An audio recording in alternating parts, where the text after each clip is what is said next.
We are live, folks. Welcome to Talking Crit. I am Eric Tenkar, your bartender in the OSR. Situated below me on the screen is none other than Bad Mike, Hello. my weekly life partner, and aside me on the screen is none other than Greg Christopher, writer of Ambition and Avarice Second Edition, and a shit ton of other RPGs that are probably too numerous to mention. Greg, welcome. I think there's about 10 of them now. All right. So it's too numerous for me to mention off the top of my head. Cascade Failure is one that still sticks out to me. Yeah, that's my widest distribution. So Really? Okay. So since we're before we even dig into what we're going to dig into, you've been writing games now for how many years? In RPG games? Probably since like 2010. It's hard to remember, right around the start of Google Plus, when everybody was migrating over to Google Plus from Blogger. I released a game called Synapse. It was my first game I wrote, and it was like almost simultaneous to us all moving over into Google Plus land. So what was that? 2010, I think. And probably. Yeah, and then I wrote a bunch of games for free, just to get practice at it. I knew how to do layout design from my job, and so I just kept working at it until I also did some stock map work on Drive-Thru RPG until I had enough money to start buying stock art with that money. And all the artwork that's in second edition of this game come from the money from the first edition. Oh. And there's art on almost every page, tons of it. So it's been really profitable for Drive-Thru RPG. Well, we're going to talking about the art. I'm going to do this share screen. The cover is fucking amazing. And yes, we do curse, so you noticed that. Yes, that's actually a Getty image. They're expensive compared to Drive-Thru RPG, but it's worth it. There's some really great, full size, full paint, high quality paintings on there that you can get of all kinds of topics. Especially zombies. If you like zombies, people love to paint zombies. There's a ton of it on. So now, Ambition and Avarice, second edition. What made you decide to do a second edition after having the first edition out there? Well, the first edition was designed like a lot of OSR games to integrate with the original game chassis. So you're only replacing these segments of the rules. You're not rewriting every monster. You're not rewriting every spell. You're not doing this and that or whatever, depending on what game you're talking about. But that's kind of how it was with the A&A 1. I didn't have a bestiary attached to it. I didn't have that many more spells than would be in the original game. I used a lot of kind of, just go get your own module and your own monsters and run it with this chassis kind of philosophy. Mm-hmm. And the second edition is just years of tinkering now and then, trying to bring things up, and then finally realizing, okay, I have enough. I can spend about 6 months to a year kind of finalizing everything and putting it into a real official package where you could run everything. So I have a full bestiary in the second edition. There's maybe even 3 times at least 2 times the number of spells in the original. I haven't done the math on that, but lot of reimagining of elements. Like there might be a wall of frost in there, but it's a totally different wall of frost than how it works in original D&D. So everything is there. You don't need to go get any of your source books to run it. It's its own game that runs completely on its own. Okay. So I play tested both editions. That's right. Yeah. Which puts me in, I guess, a unique position. But as I said on tonight's blog post that I put up before we did this live stream, I actually regret not having played a spellcaster. Yeah, that's been the number one praise that I've gotten from players has been on spellcasters. There's 6 spellcasting classes. Each one of them has a different tradition. Each one of them has powerful, unique effects. Like the shaman can travel in on the ethereal plane and communicate with spirit animals.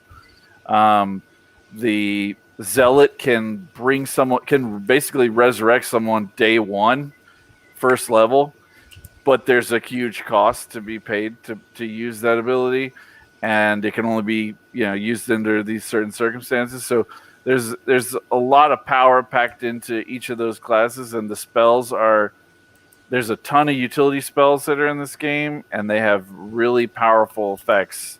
You could cast a weaken spell and bring down the side of a castle wall at very early levels. It's just a matter of whether that's going to piss anybody off. That's up to you, but there's just a lot more utility magic and much less direct damage and combat magic. I don't like wizards being glass cannons in combat that just blast everything, and then they spend the rest of the time just sitting back and recharging.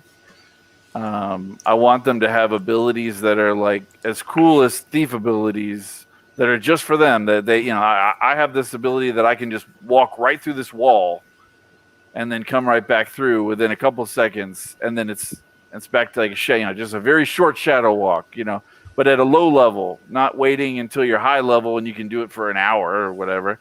So I've tried to use all kinds of little constraints and things to make it so that the early spellcasting levels are really fun to play. And on the other end, the mundane characters that don't have magic, they get character points every level that just starts snowballing to where your fighter can just cut through all kinds of stuff if he stays focused on that. And all of the 6 mundane classes are basically fighter thieves. So you can put those points into being the best fighter, or you can put it into being a fantastic lockpick, or whatever you want to put those points into as you level up. One thing I noticed in the playtest is that there's a lot of, flexibility, or the ability to tweak your character is there to a level that you don't normally see in an OSR game. And I've tried to build that in after character creation. I really hate the 3rd edition system of plotting out, I need to take a prestige class at level 12, so I need to get up to this level in diplomacy before I hit that, and I need to do this.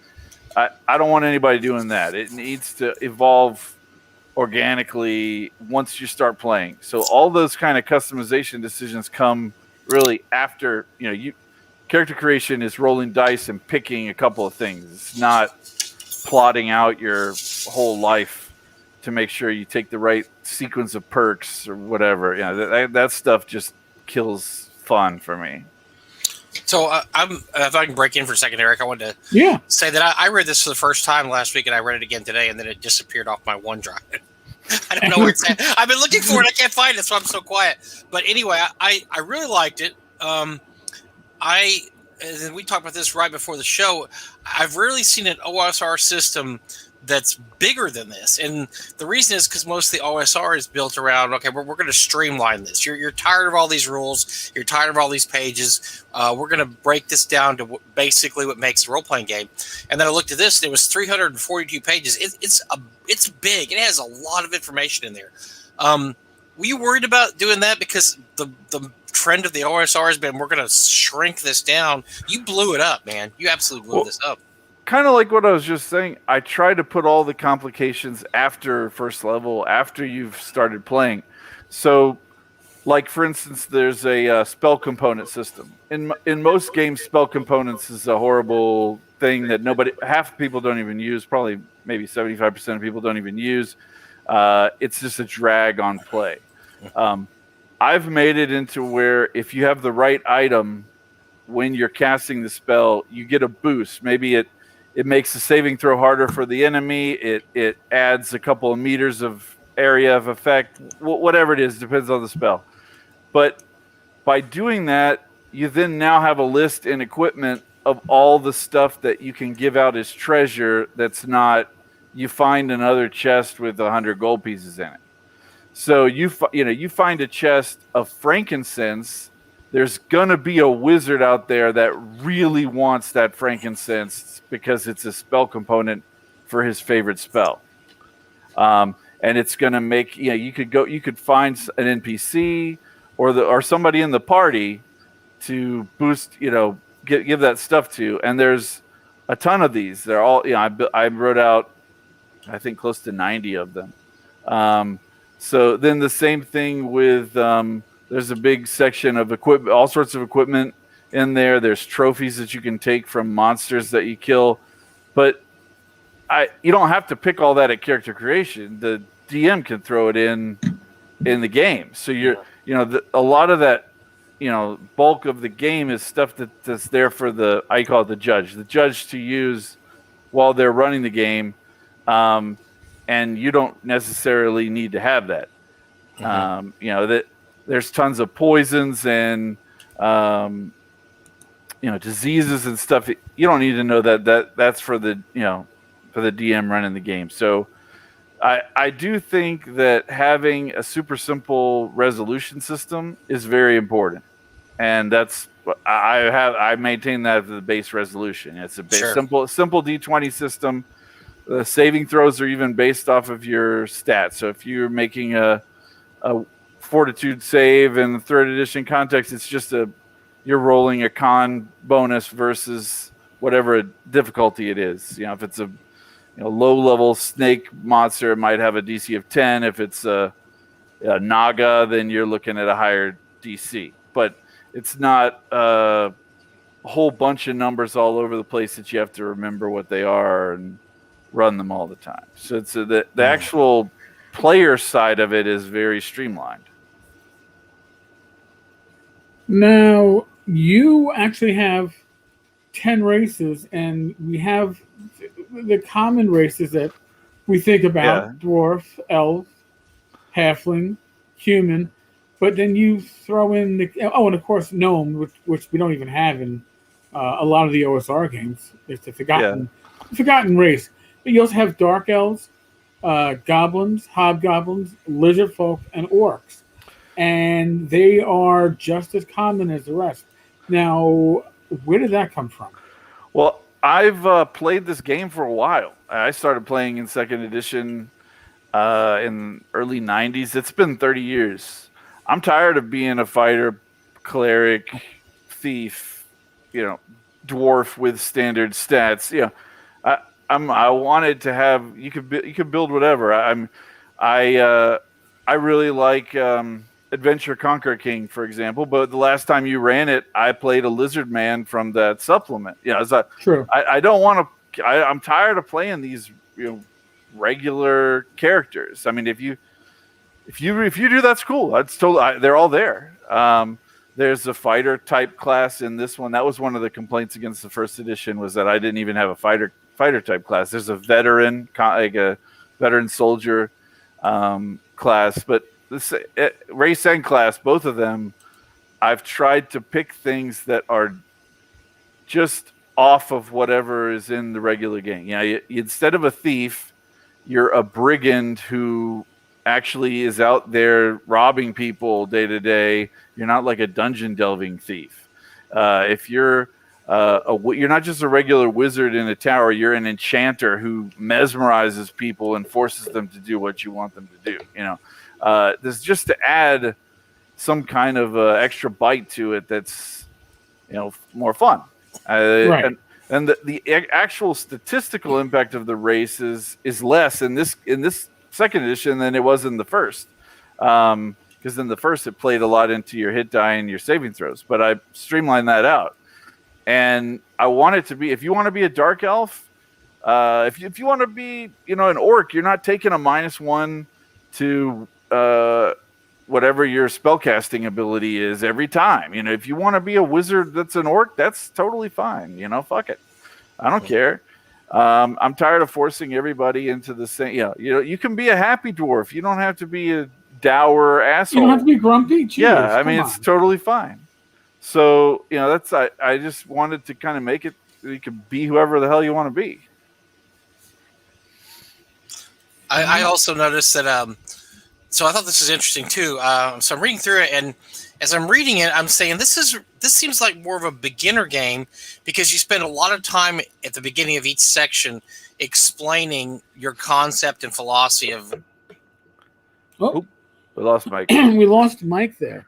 I know what he was going to say though. Right. I do have a lot of that content, and there was a good bit of that content in the first edition, but it's there because I feel like it shouldn't just be that you go to Grognardia and you go to a few other blogs to find out about how to play OSR games. Yeah, there should be some kind of textual basis. Hey, Mike. Sorry about that.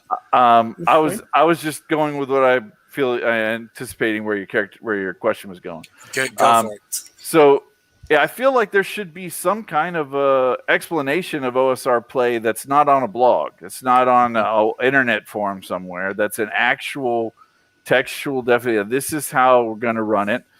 And, you know, Courtney came up with quantum ogre theory a long time ago. Everybody's referenced that. But one day that blog might not be accessible. You know, I don't know. So I want to make sure that we have those ideas. I don't steal anyone's ideas to try. You know, I think there's one point where I even hyperlinked to Grognardia for the idea of dice having oracular power. You know, talk about it, you know, so that it's not just some kind of idea, this is how you should run the game, but it's built into the game itself. So like the problem with the quantum ogre, for those that don't know, is it's like in quantum mechanics, there's particles that move so fast that on a human timetable, they're in multiple places at once, appear to be. The quantum ogre is the same way. So if you're in town, if you take the east road, if you take the west road, if you take the north road, you're going to run into this ogre that the DM has prepared to hit you with. Now, the problem is you don't know what's down the road, so there's no way for you to pick. So you're just making a choice randomly. So we got to build into the game ways to find out that information. So I put in a system called familiarity with dungeons, so that the first time you hear about a dungeon from an NPC, you gain like 1 or 2 points of familiarity with that dungeon. You can then go around, and the system encourages you to go around and talk to other NPCs to get more familiarity. You find out as you gain points, you know, goblins live there, and it's over in this place. And the goblin, there's a shaman who's the leader of the goblins, and whatever. As you gain that knowledge, then you can say, okay, we could probably take that dungeon. Let's go down that dungeon.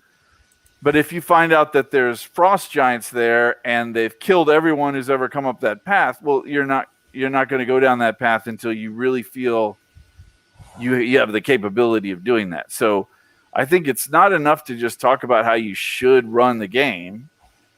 We should make the game with fiddly bits that feed into that, you know, that help you run it that way.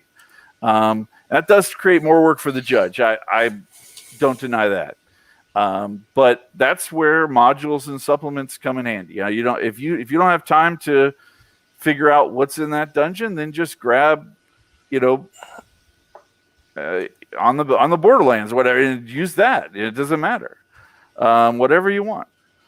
So that's the kind of general philosophy. Like, I'm putting these things in there because I want people to know, like, this is not just a game that I want you to just figure out on your own how to play. I'm trying to give you as much assistance in making that decision as possible. How should you introduce this information to the players? So, like in the description for Bear, I believe it says that the players should encounter berry bushes and carcasses of animal before they ever run into a bear. You know, like the bear is going to be leaving behind evidence that it's there. And if you put that in the game, it makes it a lot more realistic than you come around the corner and there's a bear. Mm-hmm. And the berry bush might be stripped because it's a bear. It might be stripped because it's an owl bear. You don't know, but at least you're getting some kind of prelude for what's behind that door. I think it's important. It's important for us to have theoretical people in the community that come up with great ideas. That's awesome, but it's also important that we put those ideas into the game. You see what I'm saying? Oh yeah. That's part of the reason why I just. By the way, thank you for the hyperlinks. But that's part of the reason why I just clicked on the sandbox, because I mean, we've talked about sandboxes. I've talked about sandboxes and how, you know, they can be difficult to run if you're not feeding the information to the players. Just to have them wandering around aimlessly doesn't do it. And you do a great job explaining what a sandbox is and what the responsibilities of the GM or the ref are in making sure that it works properly. And you don't see that too often. Well, there's that section is in the judges chapter, right? And then there's also a section in the rule chapter for the players on how to clear a hex, how to explore a hex, how to do that stuff. So they're armed with the knowledge of how to do it, and the DM is ready for that. See, that's great, because again, look, the big talk in the OSR is like, oh, sandboxes and hex crawls, and we never really played sandboxes and hex crawls when I was playing back in early days. Love the idea now, but it wasn't. Nobody randomly explored hexes. You did something that I would call episodic these days. What's the next module on the shelf? Boom, you're in it. If you had a little storyline going, that was huge, and your players usually looked at you cross-eyed because they didn't expect that. But there's an assumption by many that everybody understands what a sandbox or a hex crawl is, and I'm glad to see that you don't go with that assumption. That you do a very good job explaining it and explaining from both sides. So, thank you. You could have just put a link to how to run a West Marches campaign, and people could go to that online. But like I said, I'd rather not have to rely on an online resource for how to play the game. Oh, definitely. So I was asked that question, I got cut off, and then you answered it perfectly. But I was going to say, I think that's interesting because there's a whole school of the OSR that thinks that you don't need to tell people how to play, and then there's a whole other school that says, well, you definitely have to tell people how to play because OSR is one thing, it's not another, and it's just a lot of argument in that respect. And I like the way you just kind of had said, look, here's a page, I'm going to tell you what I think this means. And you go, every chapter does that, which is really cool. Here's what classes are, here's what races are, here's what magic is, and you kind of give your own opinion. And I said before we were prepped for the show, it might be the only rule book of the OSR I've ever seen that actually quotes Steve Jobs, which is interesting feat, but it's cool. But so I'm reading, I'm thinking, well, I don't really need all this information, so I'm kind of skimming that. And then I realized that how useful some of that information really is, even though I don't need it. But I've been playing role-playing games since 1978.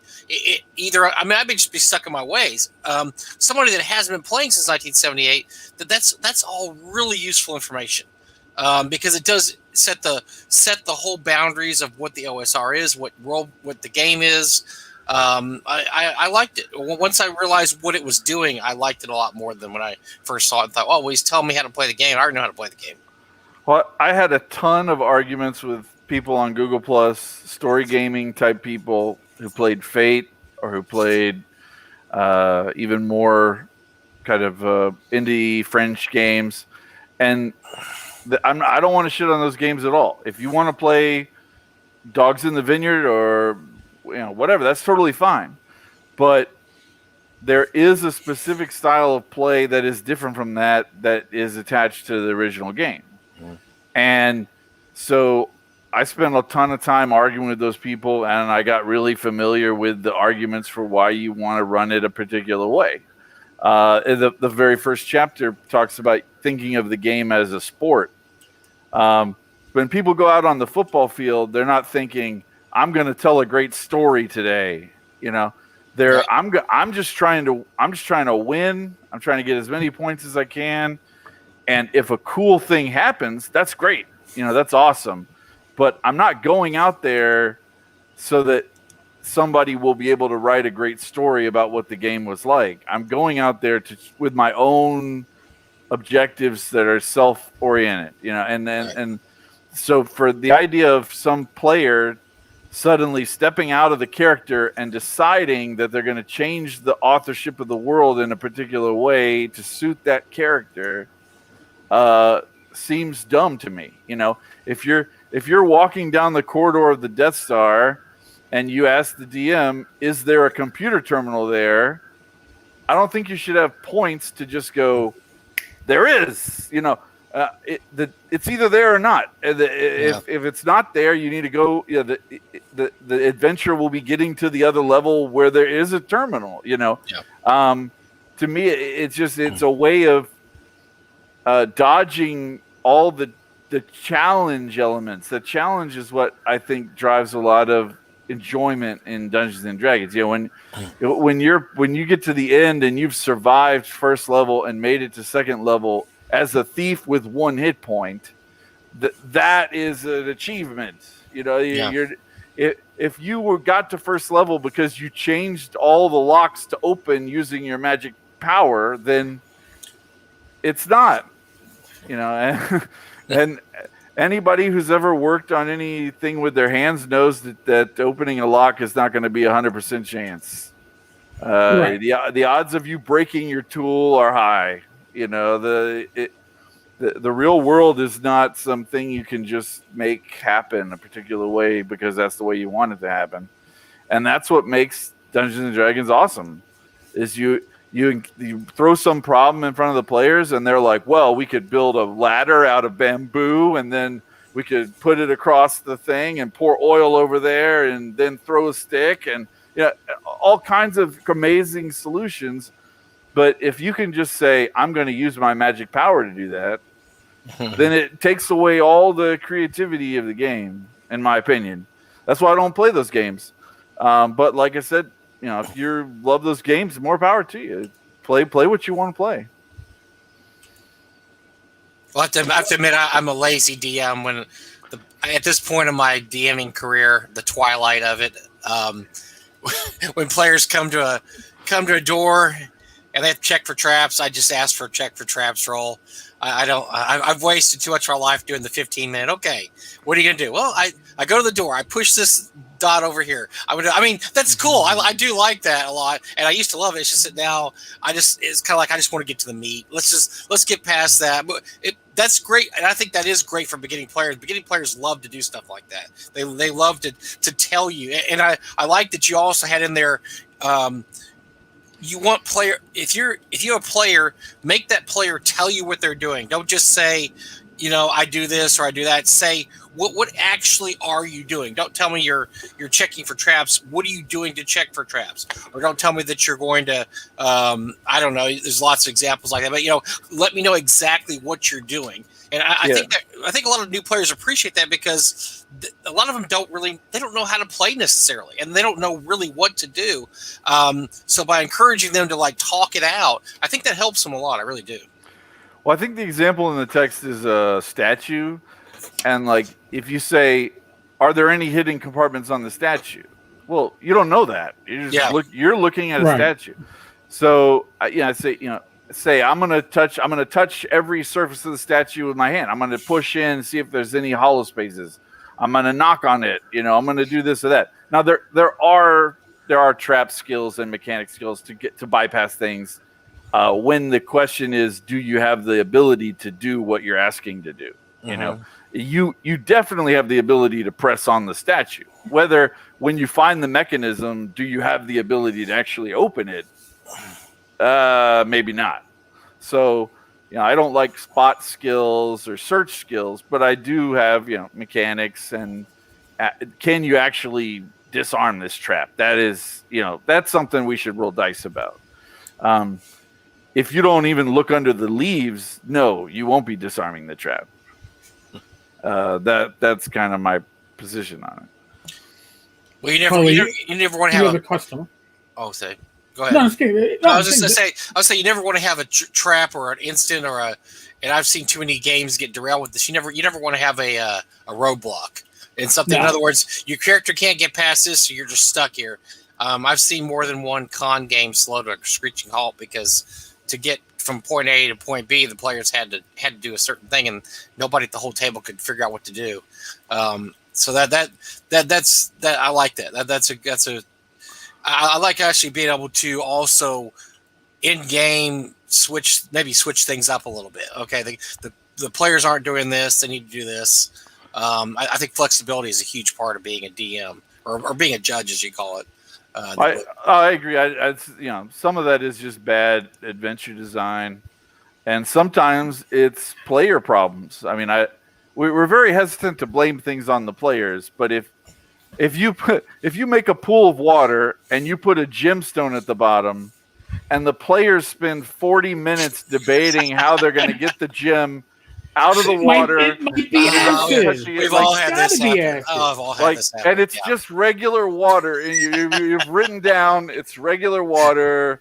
There's a 40 GP agate at the bottom, and they spend forever on this. Like that's their fault too. I have in that first chapter a thing about player skill. Like you should be developing your ability to play this game as you play it as well. If you've been playing for a long time and you're befuddled by a gemstone at the bottom of a pool, then maybe you should move on, do other things. We've all had that happen. That's why I'm laughing so hard. I know it happens. If I buy a group at this point, when I put a statue in a room, it's okay. We're okay. All I have to do is shut the whole party down. Is put a statue in a room. It's like, whoa, it's gonna come to life. So, okay, all right, nobody touch it. Nobody move. Okay, the thief. They have this whole routine now where there's a statue. And sometimes I'm sorry, like Dr. Freud said, a good cigar is just smoke. Sometimes a statue's just a statue.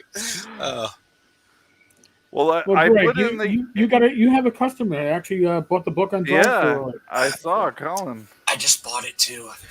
All right. As I felt bad, I couldn't refer to it while we're talking. So you got my money. Awesome. You got my move. Tricked again. But it was worth buying. I read it twice this week, and I was mad I didn't have it on my OneDrive, and so I was like, well, screw it. I got to read this thing. It's awesome. I was going to say I do have a section in the Judges chapter on tropes and how to use that to design the dungeon rooms if you don't know how to design them. Mm-hmm. And a lot of them are opposites. So, like, there's the actual innocent prisoner that you've found in the dungeon, and then there's the person who's pretending to be innocent prisoner, sure, and you take them out. So if you use both, then the players are going to be skeptical. But the solution, if their solution is we're going to murder every prisoner we find, then okay, well, that's on you again. I'm not. Yeah. It's not my fault. So I do think if you design things to be balanced and people are reasonable, then it works out pretty good. If there's people who've been overthinking it because they've been playing for 30 years, maybe they should sub out, bring their cousin in who's never played it before, and then just help that guy rather than play as a player themselves. Have we all had the experience too that sometimes the guy that's never played is actually a better player than the old grognards you have sitting around the table for the last 30 years because they become so jaded and so suspicious of everything that they slow the game down to right. A new player thinks out of the box. They don't have these prejudices built into that. Right. Yeah. My son's 10. He does this. Like he'll come up with solutions I never would have thought of. It just when you're 10, you think differently than when you're 40. Mm-hmm. Right. Now, I don't think I caught this section, but having played with you and played under you, is there a section on your players abusing fire and such? There is a section in the beginning about players doing, things that cause them to fight amongst themselves. Oh, okay. But there's no mention specifically of hog tying an orc, throwing him in a mining car and pouring oil on him and lighting him on fire and then using him as a convenient distraction. Whatever works. But Man. hey, But it's funny though, because it seems like every time I run a group, within 2 or 3 sessions, fire has become a major aspect of at least one encounter. Yeah. Of we're gonna burn them out, we're gonna smoke them out, we're gonna. Oh yeah. It's just amazing. I've put fires at the entrances to a lot of caves to try to flush out whatever it was that was in there. Sometimes to my own detriment. I just had to check. Because again, I know some of the gaming history that we share. Yeah, I thought about putting a section on try to avoid letting your players torture their prisoners, but I mean, I can't solve every problem. I mean, no, especially in a game that's light on alignment. Yeah. Now, if you have an orc in your party, it does make it a lot harder to light the prisoner orc on fire. I will say, probably it will have that effect. Maybe just a little bamboo under the fingernails. Then you light it on fire. Come on, That's right. Definitely. Well, just remember, it's not Game of Thrones. It's D&D. Well, for some people, there isn't that much of a difference. I know. And what's scary is, with our group, that was before Game of Thrones. That was, yes. Yeah. Now, I'm going to step away from the actual words themselves and talk about the fact that you hyperlink this. And I hear from people left and right that, I'm never going to buy another digital product if it's not hyperlinked. Yeah, I don't care if your zine is 16 pages long. I need hyperlinks, or if I can't get through it. And you are not only do you have a very complete table of contents, which is a pleasure to the eye, but it's hyperlinked.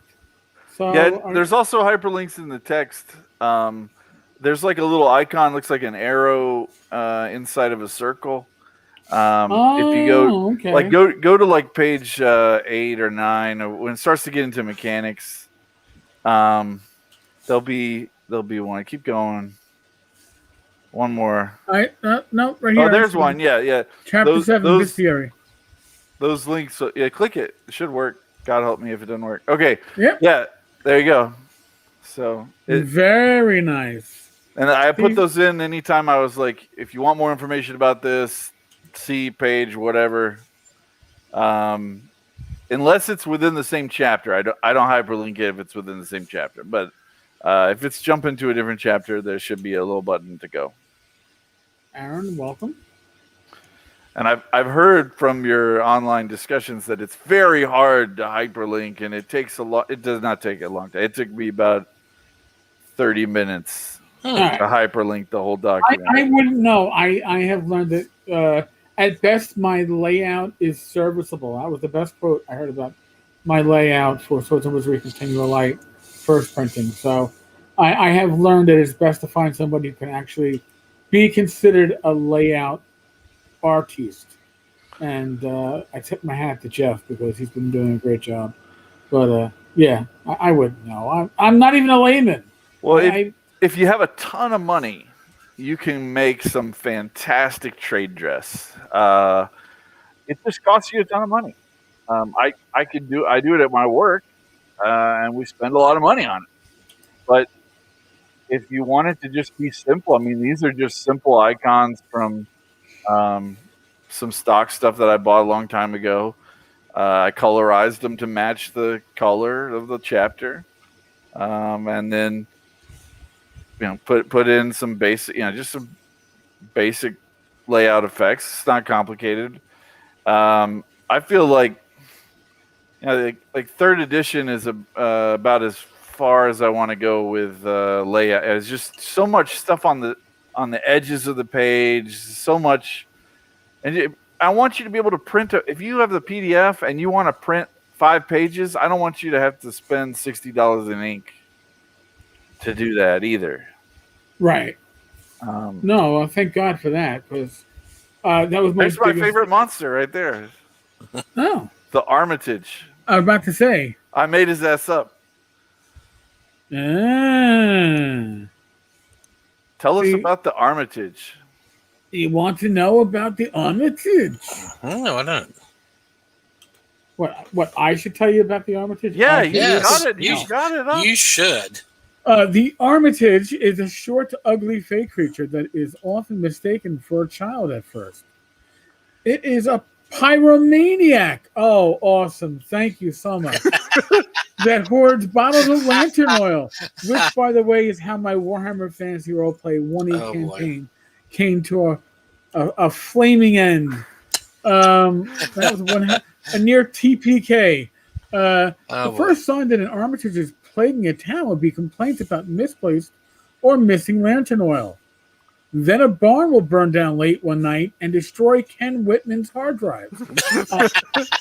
I don't know how we got that accurate. Oh boy. Then another, and so on. The Armitage delights in the destruction but will not stop until the town is in ashes. It has infravision. The creature is very stealthy and spends most of its day slinking around looking for oil to pilfer. Once it has adequate supplies, it sneaks into a location and pours out several bottles of oil. It can ignite its hands at will. Oh, Jesus Christ. Light the oil on fire and then slip away into darkness or teleport up to 100 yards if necessary. Jeez. Alone, it is quite formidable, but in small groups, it can be even more deadly and destructive. The Armitage dislikes combat, will try to avoid it if at all possible. If cornered, it is a decent combatant. It will throw any oil that it still has and then try to ignite its attackers. If it detects a path of egress, it will use it to escape rather than continue combat. Armitages are quite strong for their size and with arms much longer than their bodies should support. This makes them excellent at throwing objects. And I gotta say, I do like the stat block. That is very, very clean, very nice. And that creature is, man, jeez. Dangerous as all frickin' hell. One of the complaints that I got for first edition was that you had a lot of henchmen. The game encourages you to have a lot of secondary characters. And people complained that it was a lot to keep track of. So I came up with a stat block that would work for the monster, but also if you go to the class pages, there's a stat block for whatever your follower is. So all you have to do is copy that onto your character sheet. You don't have to roll up a whole nother person to be your follower. And we haven't talked about followers, but I think it's one of the most fun parts of the game. Every class has a follower that's unique to them, that they can control with limited ability. The spy, for instance, is for the knave, and you can send you get one every few. I forget how many levels it is, but you can send them out to gather information for you. So you can say, "I want you to go and investigate what's going on in this town over here," and then get some general information and come back. And then when they come back and they say, "Yeah, I found out that there's an ogre that's been attacking people on the road," say, "Okay, go find out more about that ogre and bring it back." So you're solving a lot of the kind of quantum ogre problems that we talked about before by having tools in the game. Rangers have guys that they could send out into the forest that do similar effects. There's all kinds of conjurer can create little imps. The witch can create Spriggan Fae that can go and terrorize people on their behalf. So each class has a ability like that. The religious classes have a religiously oriented follower that will manage a temple or a shrine for them, and they can use that to kind of establish a presence for their religion in the real world, rather than it just being, I like St. Cuthbert, no, you're actually a real strong proponent of this god, and you're building shrines to this god and spreading his message around. I like those. I love the the follower. I love the whole follower thing because it actually gives you useful little dudes you can have around just to do all the kind of stuff that you don't want to have to do. And I can see a lot of role playing possibilities there too. I think the ranger and the brigand and the veteran are the only ones that can actually fight in combat beside you, because those are the lean towards fighter rather than thief. Right. But you're not, like the scout. That's what it's called for the ranger. You're really not. I mean, you could have a scout fight next to you, but you'd probably be better served by sending the scout out to do something else while you go down into a dungeon or whatever. Yeah. No, that's a nice way to add depth. And as I mentioned this on the blog post I put up today, this rule set is not just a rule set; it's a resource for any OSR game. You might have a rule set that you prefer, but there is so much that you can borrow and steal from here that'll make your whether it's Swords of Wizardry, Labyrinth Lord, Astonishing Sword. Hyperborea, no longer Astonishing Swordsman and Sorcerers of Hyperborea. It literally is stuff that you can just pick out as if it was like modular and move it to another OSR system. And I think that's like a hidden value that folks don't realize. Right. I gotta say, there's so much here. I'm like, I am very embedded in Swords and Wizardry as a rule set that I can run without thinking. Yet there are so many pieces of A&A that I go, I could really just use that just lock, stock, and barrel without converting anything and just. The stat blocks perfectly convert over, unless you're on descending AC. But I think anybody who is on descending AC knows how to convert AC in their head. At this point, I would hope so. You better. I mean, if you're if you're going to be doing that kind of math, you need to have. But I mean, like it's easy to turn an AC 12 into a AC 8. I mean, how hard is that? So. Right. But everything else is in the same kind of formats. They all have D6 hit dice.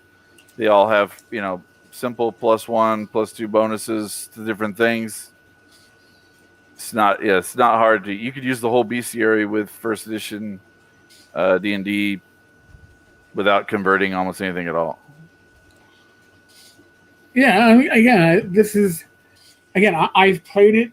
And it literally played just like any other OSR system, except for the fact that it changes up all the tropes that you're often stuck with in your head. Yeah. Well, if you're gonna be doing, if you're gonna be killing 100 people a day, being a necromancer is not that bad. On top of that, I mean, that's one of the things. Like I put in.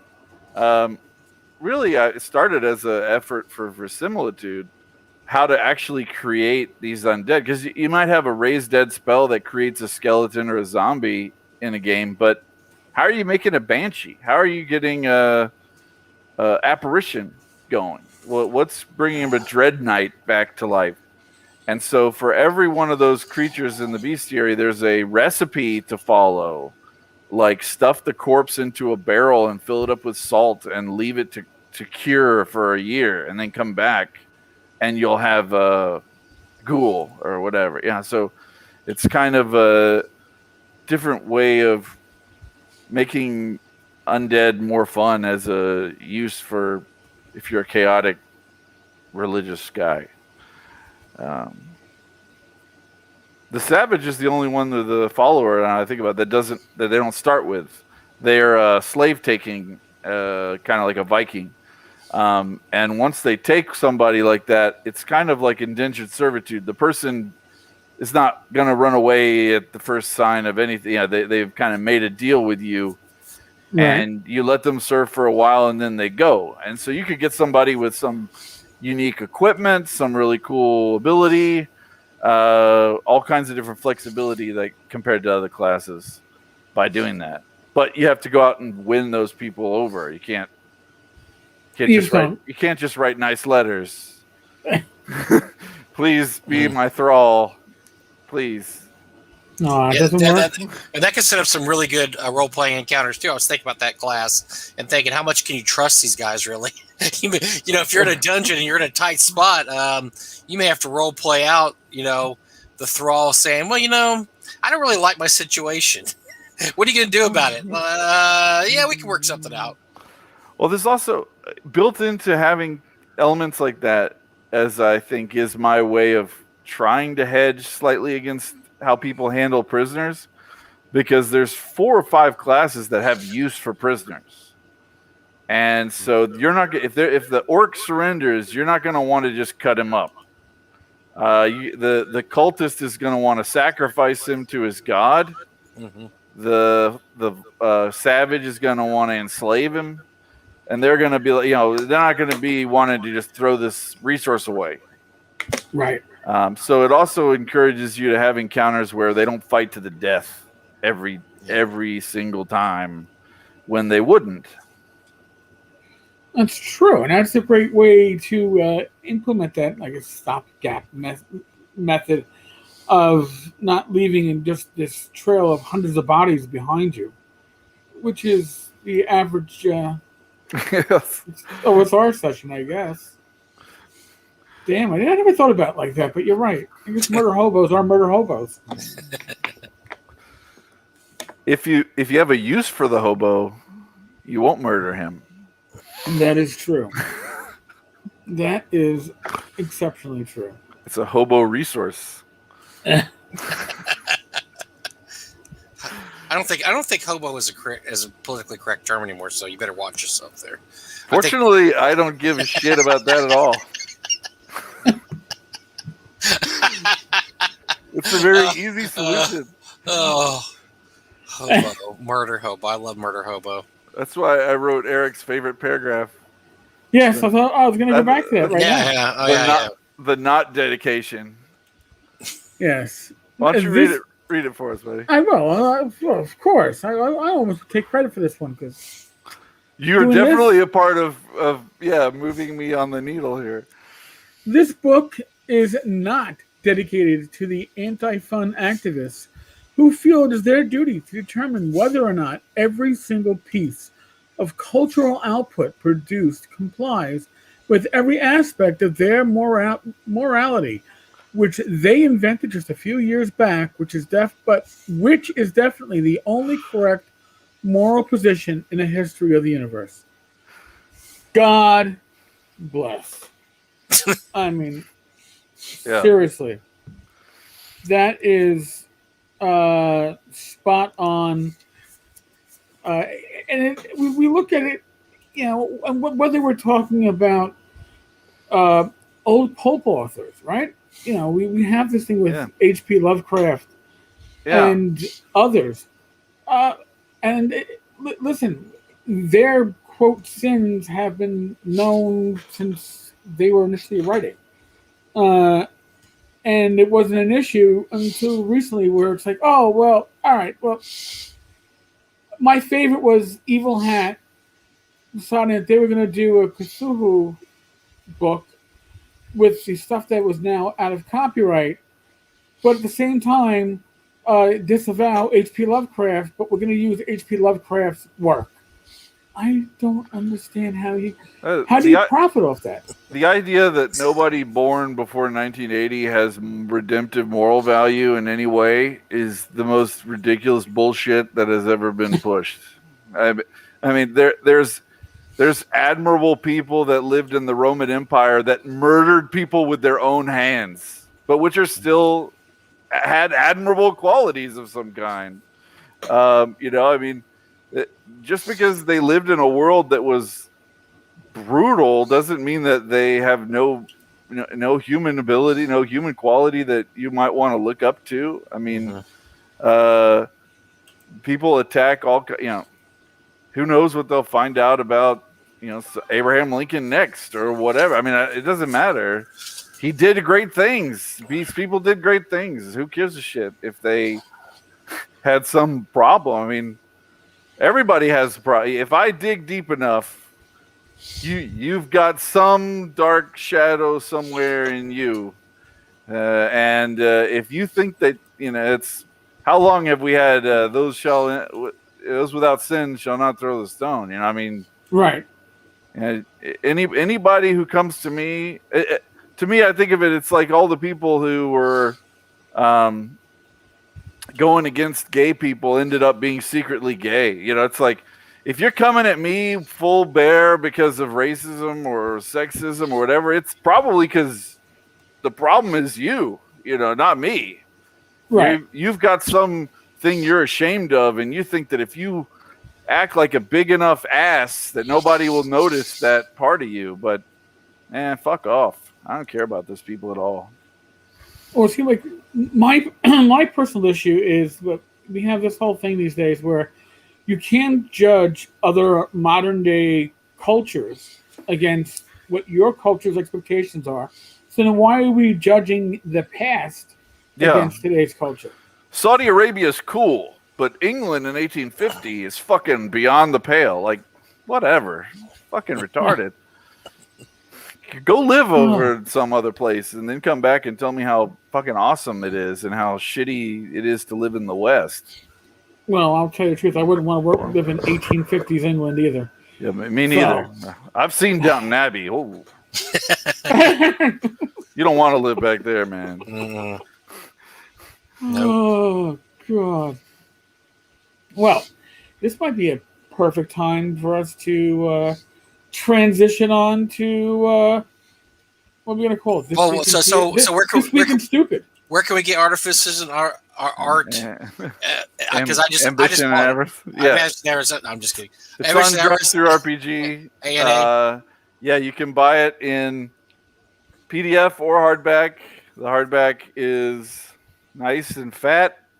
Oh, jeez. Like me. And it's perfect. This is the first hardback one I've sold through them. The quality is really nice. Paper quality, print quality, very, very good. I'm impressed. And I had concerns because some of the art is darker, has more shading in it than others, even though it's all line art.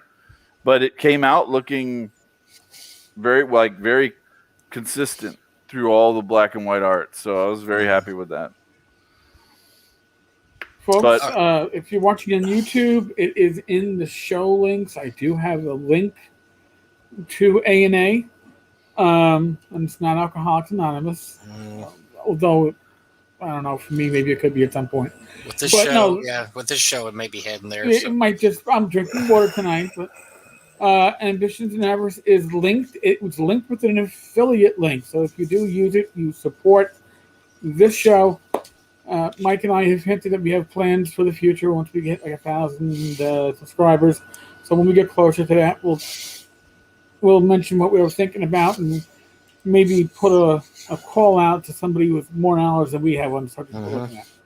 But we're going to be we're vague booking right now. Vague booking. Yeah. Did we state yet how many followers we have, or was I not paying attention during that? How many subscribers we have? We're at like we're at 898 or 899. 1,000 we can monetize, and we have an idea of something to do when we monetize. That's amazing too, because we had how many North Texas? Was it 500? We were happy to hit 500 the week of North Texas. Almost just a little over 1 month ago. We had 500. Wow, yeah, that's great, guys. That's crazy. Wow. Thank you, Lanasa and folks for helping us. I don't think we couldn't have done it without the new TSR. And speaking of which, this week in stupid. I think we're gonna have to call it this week in stupid. I can't say I made that up. I believe Sargon of Akkad used to have this week in stupid before he stopped doing this week in stupid, but it really is. It used to be this week in stupid from Wizards of the Coast. But Wizards of the Coast has been relatively quiet because the new TSR has been doing a fine job on their own. I believe right before last week's episode, we had the announcement that what was it? Was that when Wonderfilled decided to be Wonderfiled? Wonderfiled/filled. Yes, they can't spell their own company's name right. Right. Nice. So now the old TSR site, let's say the new TSR site that became the Wonderfilled site is up. Wonderfilled is no longer associated with TSR.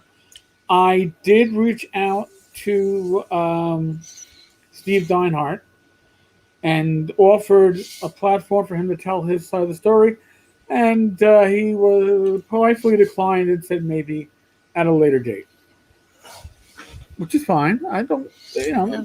You get points for asking. At least we tried. And I did call the number that was listed for TSR's customer service person, social media, Michael. I heard the voicemail. Yeah. Who turns out is a real person. Not just Michael in quotation marks. It's real. He's real. That's that was an interesting turn of events. So now really what we have now is that we have two companies. We have TSR with Lanas and Ernie, and they have gone completely silent. They've shut down all social media. They've shut down all pages, Twitter, Facebook. They're gone. They're right. Off. They're off. They're off the air. They went off the air like a static and everything. They're gone.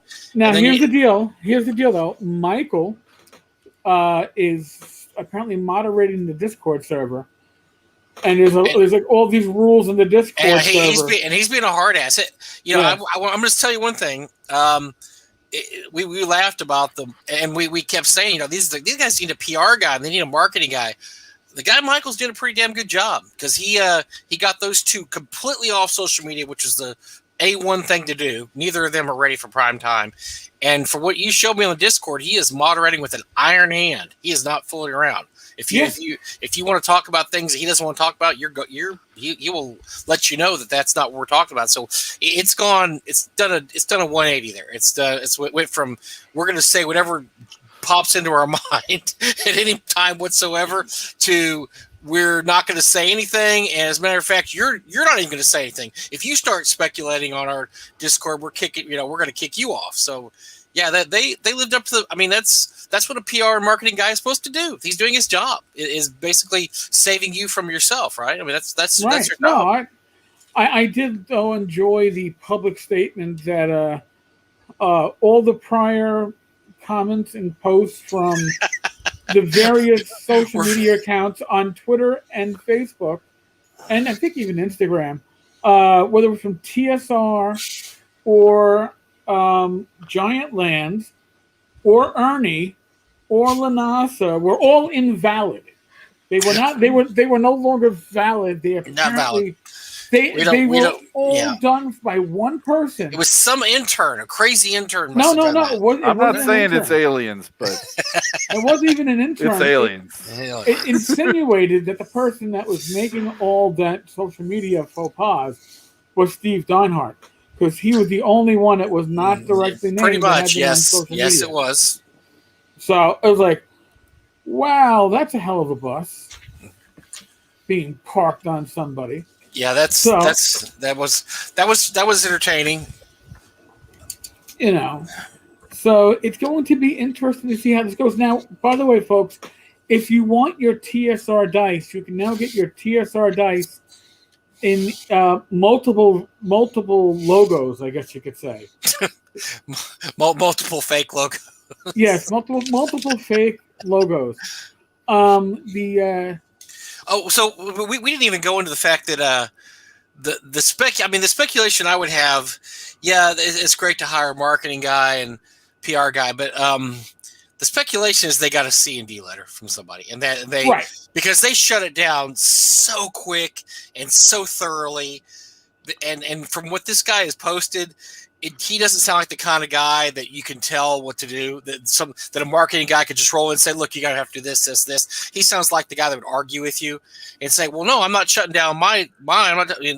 I think there had to be some kind of outside force that basically pushed his hand, and where somebody said, "Look, we don't have enough money to really do anything against Hasbro if they want to just hammer us here."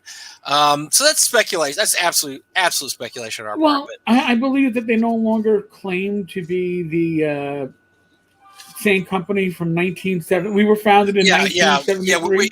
We founded Gen Con. That was a good. We started Gen Con. How dare they keep us away from Gen Con? We're the ones that started TS. We started this and that. Yeah, that's one thing. That's one advantage of taking down all your social medias. That stuff all disappears in.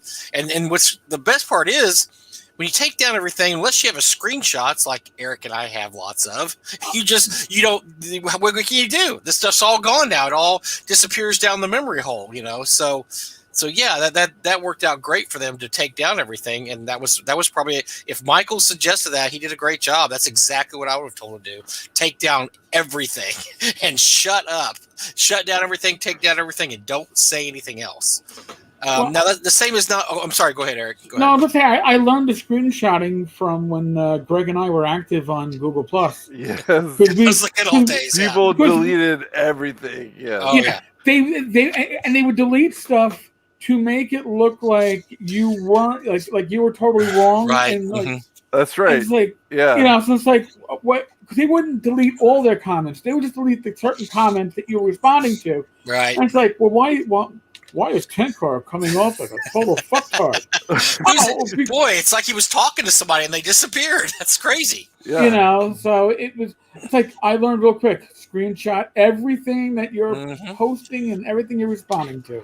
Well, you've taught me well, Master, because I do that all the time too, and because of you. Because I'll say, guess what I screenshotted today? And I did drop the ball the other day on something that I won't talk about. But other than that, yes, I am a student of the Master, and the minute I see something ridiculous, it's screenshot now. Well, don't worry. I don't even wait. I just do it immediately because some of that stuff disappears so quickly. So quickly. The same day, a lot of times. Yeah, sometimes it disappears. Like it's only up for like 30 minutes, and then they're like, suddenly I got sober. Let me take this down. It's like. But in contrast to them, though, Giant Lands is still out there with a media presence. Now they've also toned it down, I guess, a little bit.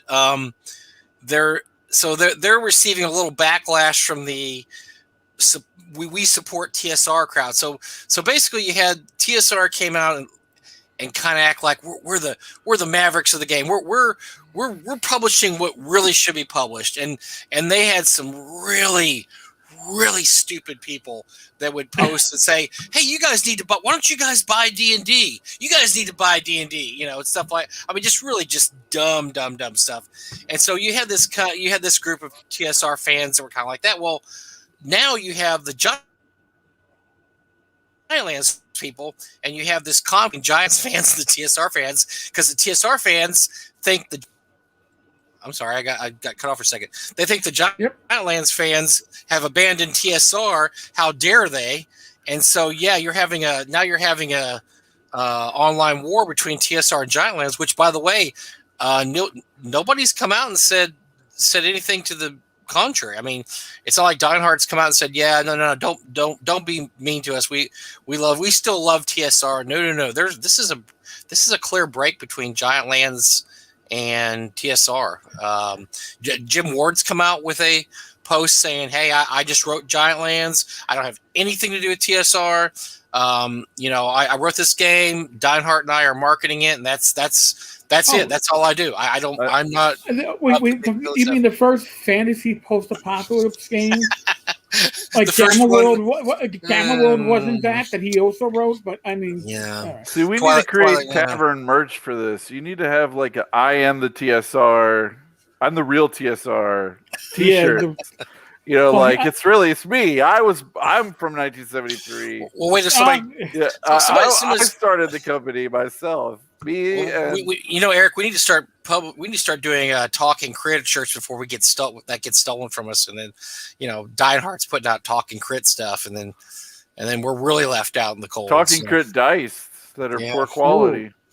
All right, well, why are they poor quality? Come on, man. We can do real quality. Now, here's something I just wanted to. Now, remember, TSR.games was the first site that they were using, and then it became Wonderfiled. Right. Well, this is what I get when I go to TSR.games. Your connection is not private. Attackers might be trying to steal your information from TSR.games. Sounds like an insecure, not secure website. That's weird. You've never I'm had shocked. that- I'm just so shocked. Shocked, I say.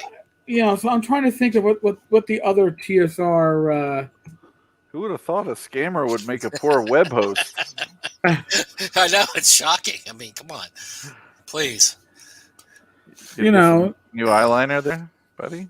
Yeah, I was putting TSR into the search box. What can I Sure, say? sure, Eric. I couldn't tell you. Greg, this happens a lot, Greg. Yeah. Okay. Listen, I know him well. We are public access radio, damn it. Oh, sex toys? Oh, Eric, what's on your browser there? Yeah, that happens a lot.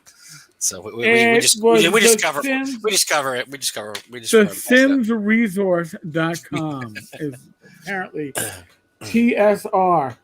I was trying to figure out what the other TSR sites are because I don't know if I have them up in my browser. Well, what's funny is I've been monitoring the the Giant Land stuff, and you got all these. There's a list of names that I have, and they're basically the new TSR hardliners. In other words, Lanasa was saying it like it was. This guy's great. I mean, they love the guy. They love the whole concept. Oh, yeah. They love Ernie, whatever. They're going to Giant Lands and attacking them, saying, "You abandoned Lanasa and TSR. How dare you, sir? How dare you? I want my refund for Giant Lands back." Because, see, they weren't buying Giant Lands because they thought it was any kind of good game or they wanted to play it. Right. It was just one of those, hey, I support people that WotC hates. And so I and if you're not with the new TSR anymore, then I don't support you. So they're fake fans. They're a bunch of fake fans. They're a bunch of fake. They don't really play role-playing games, which is I always suspected because I saw some of the dumb responses these guys had about why don't you guys buy, why don't you guys pony up $800 million and just buy D&D? I mean, oh wait, they didn't say that because they didn't know D&D was anything. No. The best response after that, I actually saw somebody else go, yeah, well, I mean, it could go down in value. I mean, they're a corporation, and if it does, somebody could afford to buy it. Why couldn't it be TSR? It could go down to $770 million, and then sure, I can probably float that. Well, they have such a track record for success. I mean, they could turn that $800 million investment into $800 billion in just a few weeks. I mean, it'd be incredible. This TSR-hobbies.com is the new TSR site. And just so you know, they have a new philosophy. Okay. Here at TSR, our philosophy is once a product we publish changes from our hands to yours, it is your game to play as you wish. Justin Lanasa. Of course it is. CEO. That's beautiful. And Tales and Tots is like the one game they have for sale. Oh, wait a second! But they purchased a whole bunch of other stuff. That sounds like an addition of Nightline. They didn't really. Wait, hold on. Again, you can get your TSR dice with the different logos, or you can just go to a dollar store and get them for $1. Now the Tales and Tots, you can get in 2 different editions if you're a completist. Oh, you can get it with the Wizard logo, nice, or the Lizard Man logo, because they're collectible. Sure they are. You need both types. Now apparently Sammy Zawa by Ernest Gary Gygax Jr. I don't know what the hell this is. That's the reddish blue cover. I've never heard of this book. I did not know Ernie wrote it. But my favorite is from the worst Justin children's book ever. My Name is Cheesa, Not Pizza. Okay. By Mr. and Mrs. Lanasa, I'm guessing. So, if you are a cheesa, not pizza, this could be the book for you. Because that's what I want being sold at my game publishers. We should be selling a book such as My Name is Cheesa. I'll tell you what, the funniest part is that TSR has no product now. Guess who has product? Wonderfield.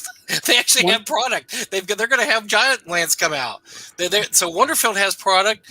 TSR has no product unless you like repackaged Dollar Tree dice. I mean, that's and T-shirts with TSR on them. That's all they have. Whereas or Cheesa. But here's the thing too.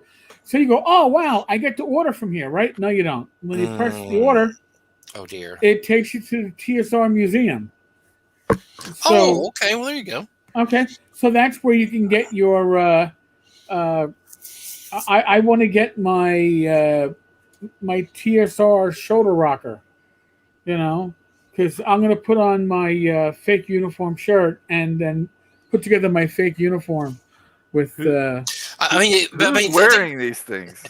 Nobody. No. But they're collectible, right? Yeah. Kind of, sort of. I just think it's funny now because all these guys, these FACO fans, wanted to do was they wanted to support TSR. You can't support TSR anymore. They have no products. They have nothing in the pipeline. There's nothing that's been announced. I mean, the only thing that they were announcing was Giantlands, which was Deinhardt and Ward's. So now that they're not buddies with Deinhardt and Ward anymore, they don't even have that. They have nothing. They're offering air at this point, which is probably why they've disappeared. That's the thing. If you come up with TSR outfits, you will corner the market. Jumpsuits. See, when no you stopping you. When you had Wonderfilled, when you had Giantlands, and you were wearing those costumes. I mean, you could have had these patches for your costume, and you could have told people, I might be in costume, but I'm really a half elf. I would like a pair of pants that says Wonderfilled on it. Well, here's the thing. Apparently, you can't trademark Wonderfilled. I want to get Eric a suit that's. I want to get one for me now. I'm wearing it to the midnight auction next year. It says Wonderfilled on it. Greg just cracked me up. That was a good one. But Wonderfilled is trademarked for Oreos. Nabisco has a trademark. How about if But you see, I redrew the logo where I changed 1 pixel. So it's totally it's mine now. What if I get my brother a Speedo that says one of his Speedo next year? Oh my god! Wonderful. Instead of the regular tiger stripe one he usually wears, he can wear one that says Wonderful. I mean, you know what? We might have to get a box from Giantland just so we might have to. Yeah, we may have to. Oh my gosh. We may have to give him a sale. We're gonna have to give him a sale just so we can get the groovy merchandise. But yeah, so this it's so funny because Eric and I have been covering this since the very beginning. And so it started out not much, then it blew up into just Hiroshima atomic bomb, just crazy, and everybody everywhere on the internet had to comment on it, and it went for 2 weeks. 2 weeks, it was just that was it. Every day a new story broke, and then once Michael Havermel was hired, the whole thing just screeched to a halt, and now nobody. I guarantee in a month nobody's gonna know who Lanasa, New TSR, or Wonderfield are, because I really have, and I may be speaking totally out of school, and I hope I'm absolutely wrong. But this Giantlands Kickstarter is already 2 years late, guys. I don't know. I don't have a good feeling about this. Maybe it's a Far West supplement. No, go fuck yourself. Oh. It's going to be a Far West supplement. Low. It's going to have conversion rules. That's low, man. Next thing you're going to tell me is it's going to be an add-on. Well, actually, to the City-State Invincible Overlord. That's supplement. Right. Come on, we could get them all together. Jeez. This was a huge Kickstarter. I believe the Kickstarter was like $8,000. It wasn't like it was a lot of money, but it's a couple years late or a year late, and I know a lot of people just recently pumped some money into it for pre-orders.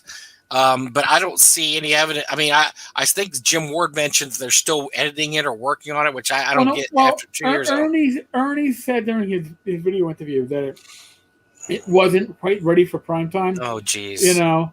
Yeah, because that's what you always do is you wait 2 years after Kickstarter to say it's not ready yet. That's not good. They could bring in Ron Howard and he could turn it around, just like he did with Star Wars. Oh. Yeah. You hurt me to the quick. I feel the pain in my stomach. I'm sorry. I'm maybe speaking out of turn.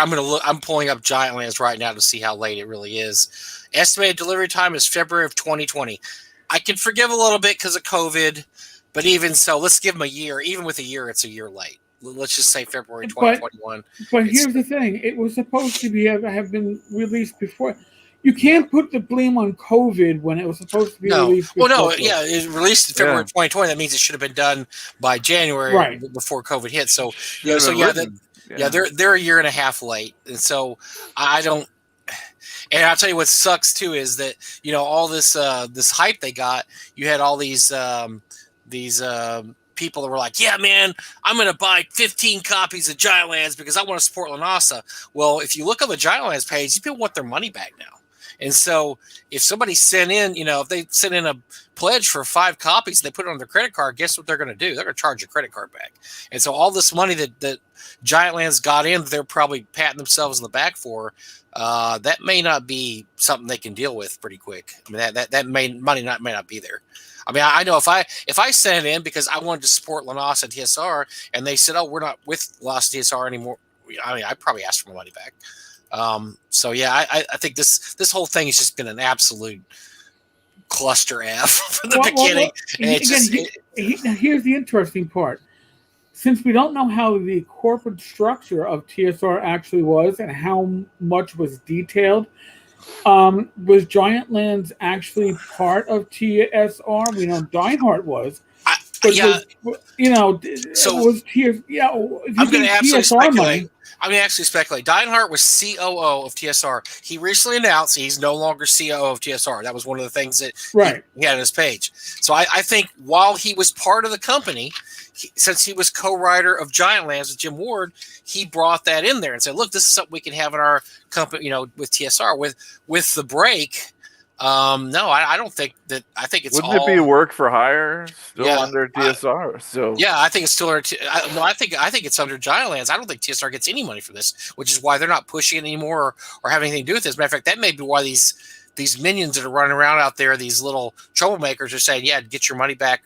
I see people posting on posts saying, "Hey, call up Giantlands and get your money back." I mean, they're actually trying to torpedo the project now, which tells me they're not friends anymore. And so, definitely.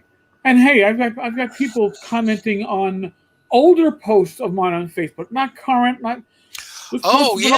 Eric's getting brigaded too at this point. Haven't you done enough trouble already? Mm-hmm. Haven't you caused enough harm? Haven't you revealed enough truth that we don't like? What? You can't handle the truth. Apparently, some of these people can't handle the truth. For those, so here's the deal. For those that are and know anything about comics in the last, I say 4 or 5 years, there's been a big movement towards a lot of comics creators. And they call it Comicsgate. It's kind of it's a weird movement because it doesn't really have any real rules or whatever to it. But basically, you have a bunch of people that went off on their own. They left the big two, DC and Marvel. They started doing their own stuff, and they did it Kickstarter. And so a lot of people that did not like the direction that traditional comics have been going have been financing a lot of these guys and saying, yeah, I'd rather buy your comic than buy something from DC and Marvel because, there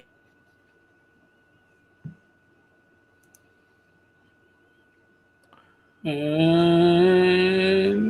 go. I'm back. There we go. Can you hear me, Greg? Yep. Where's I was Eric? using my magic powers to bring you back. Eric? Yes, can you hear me? All right, well, hopefully that means we're still recording. You lost your connection. We can't see Eric anymore. I can hear you. All right, there we go. All right, so anyway, so you had this thing called, and we'll just call it Comicsgate, even though Comicsgate wasn't really a movement. It was basically a bunch of people saying we don't want to deal with traditional comics anymore. We want to go back to the way things was in the past, and they just it was kind of a return to a simpler time. But the problem was there was a lot of grifters in this business that were basically getting Kickstarter money, getting $500,000. I mean, they were getting lots of money for these comics, and every one of them was late. A lot of them were really bad when they came out because it's not just about an artist; it's also about artist and writing. And if you're writing a non-traditional character, it's not as easy as, let's say, you're writing a Captain America or a Batman story. It's a lot tougher to build an audience, and so it was just kind of this weird thing. So, what you did was you had these really loyal people that also didn't like the way the big two were going. And they were saying, look, I don't even read comics. I don't really know what comics are about, but I'm going to give these guys money because I believe in their cause. And I hate the people that they hate, and they hate basically big corporate America. I hate those people too. I'm going to give you money. I don't care what you're putting out. I don't care if it's any good. I don't even care if I get it. Here's $100. And you had people that did that. That's what they did. And I think what you saw with Lanasa, you saw the same kind of people. And that I don't care what you're putting out. I don't even care if you put anything out. Which you're fighting and you and Ernie are fighting against, I hate those people too. I'm going to give you money just because I hate them, more than I even trust you guys. I don't even know what you're going to do with the money. Just go do whatever. And I would like to say I also hate those people. So if you buy my game, I will hate them even more. There you go. But what happened? And he's honest. Yeah, and so what happens with those people? What happened with the Comicscape people is anybody that of any religious or not of any political stripe, right wing, far right, far left, progressive, whatever. If you question these people that were doing these comics, you got brigaded. You got brigaded online. Your Twitter was brigaded. Everything. They were just against you so they weren't even really comics fans. They were just more idealistic type fans. I think you had exactly the same storm with these Lanasa TSR people. You had people that weren't necessarily gaming fans. I mean, a couple of people that attacked Eric, we looked them up online. They weren't particularly any sort of gaming fans at all. They're just people that said, look, we don't even play D&D. We don't know what TSR is, but we really hate the people that they hate too. So we're going to give you money just because we hate the same people. Well, Mike, remember, this is because somebody who got themselves banned from the internet. Remember, this is what they said. Yeah. I got banned from the internet by Eric Tenkar. Wow, how did you call up all those providers and get that? So if you go to Tenkar's Tavern and you post anything that's pro-American, that was my best. That was the best one ever. Yeah. If you're pro-American or anti-woke, Eric Tenkar will report you and have you banned from progressive you're doing something right when not only do I guess progressive left-wing people hate you, but Eric, you're hated by right-wing people too, apparently, because they were basically trying to say this guy's so progressive that he hates America and he hates Americans. And I mean, I'm like, America, Eric Tenkar, yeah. That's some your list of enemies is a very weird bedfellow group and the person that started this. And here's again where I failed. I did the mic failure. I get a notification from Facebook that there were 2 offensive comments in the community. And one was so offensive, they couldn't even show me, but the name was there, and I should have screenshotted it at the time. Mm-hmm. When I went back, because they couldn't show me, that person was now removed from the group, not by me. They were removed by Facebook, right? So they don't exist anymore, so I couldn't get the screenshot. It wasn't there. Of course, and I was just like, but the thing is, Facebook is going back. Facebook. That's part of Facebook's horrific algorithm bullshit. Yeah, so. They went back. From my understanding, they went back on one person who, I'm going to say, you know what? They've been saying, calling for violence of punch a Nazi for literally years, and apparently Facebook went back and went, "Oh, you've been advocating violence, lifetime ban." And we know this. This is not a nobody person. We're not going to name his name. We don't want to shame him, but he's a pretty. I mean, I know who the dude is, and I've talked to him a lot. And yes, lifetime permaban for saying punch a Nazi. So they're going back, and a lot of people have been caught up in this algorithm. If you're on Facebook, you've probably seen people laugh and say, "Hey, I just got a 30-day ban for something I posted 8 years ago." That stuff's really happening. They really are going back and looking at and pulling all. I mean, I don't know what I posted. I may have posted some 10 years ago. I may get a ban at some point because who knows what I posted. All my stuff was on Google Plus, and that place is gone. So that place is gone. All my records. I'm safe, man. I'm safe from that stuff. Nice. But the funny thing is, like the other person whose comment got removed was calling for violence against Trumpites, and it was a joke. It was a joke. I mean, I didn't remove it when I saw it because I was like, it's a fucking joke. It's stupid, but it's a joke. But see, the algorithm doesn't know what a joke is. The algorithm has no sense of irony. Yeah. There's a guy named Yuri. I'm gonna mangle his last name. I know Kurlianchik or something like that. He's a Israeli. Oh, Yuri. Jew, Yes, Yuri. Yeah. and he runs tons of D&D games like as a job for kids in Israel, and he'll share things that are anti-Semitic because he's a Jew, and say this wasn't banned by Facebook. But if I say the opposite of this thing, then I will get banned, and then Facebook will ban him for having shared the thing that they didn't ban the anti-Semitic comment when it was made. They banned Yuri because he shared it. Like, just stupid. And it's all just machine learning gone haywire. I don't want to post anything to Facebook if I can help it. Well, it's interesting because the person that wanted to blame me for removing them from the internet got the response from other people in this apparently secret group. But listen, the Tavern is all-seeing and all-knowing. Just to say. What's interesting is that they used the internet to complain about how they got banned from the internet. Yes. Well, actually, they were speaking for the trick person, right there. They were speaking for the person that got banned. So got banned because Eric Tenkar banned them from the internet. But then the others in the thread are like, oh, well, we got to falsely report Tenkar then to get him banned. Why the fuck? Listen, if you're going to do a secret conspiracy on to do action on Facebook to attack anybody, why would you do that on Facebook? Why would you? Let me tell Facebook here right now that I'm going to do an activity to frame somebody and get them banned. Are you what? Maybe because I was a cop and I understand. You don't have certain conversations in certain places. That's one that you don't do. Maybe you go to email on that one. Just a thought. But you got to remember, I mean, we just within the United States, 50% of people believe in Bigfoot. I mean, this is the people we're talking about. Like, I mean, come on. First of all, Greg, it's not Bigfoot, it's Sasquatch. Get your facts straight. That's fake news. And I mean, come on, this big hairy guy that lives in the woods. So it's obviously true. It's Santa Claus. Well, one time on Sasquatch Hunters, this guy left a bag of oranges outside in the woods, and when he came back, it was gone. Therefore, proof of Sasquatch. Yes, or a bear. Bears don't like oranges. Just Sasquatch just does. Sasquatches, right? Yeah, bears don't really eat oranges. Sasquatch does. I absolutely believe that. I don't know where you're getting your facts, buddy, but no. Well, apparently I can't get them from Facebook. Facebook's fact checkers are out of control. Erica, they're AIs. I think we're going to have to report you as an anti-Sasquatchite. I am anti. Well, you know what? Both the anti-Sasquatchites and the pro-Sasquatchites are going to both hate me.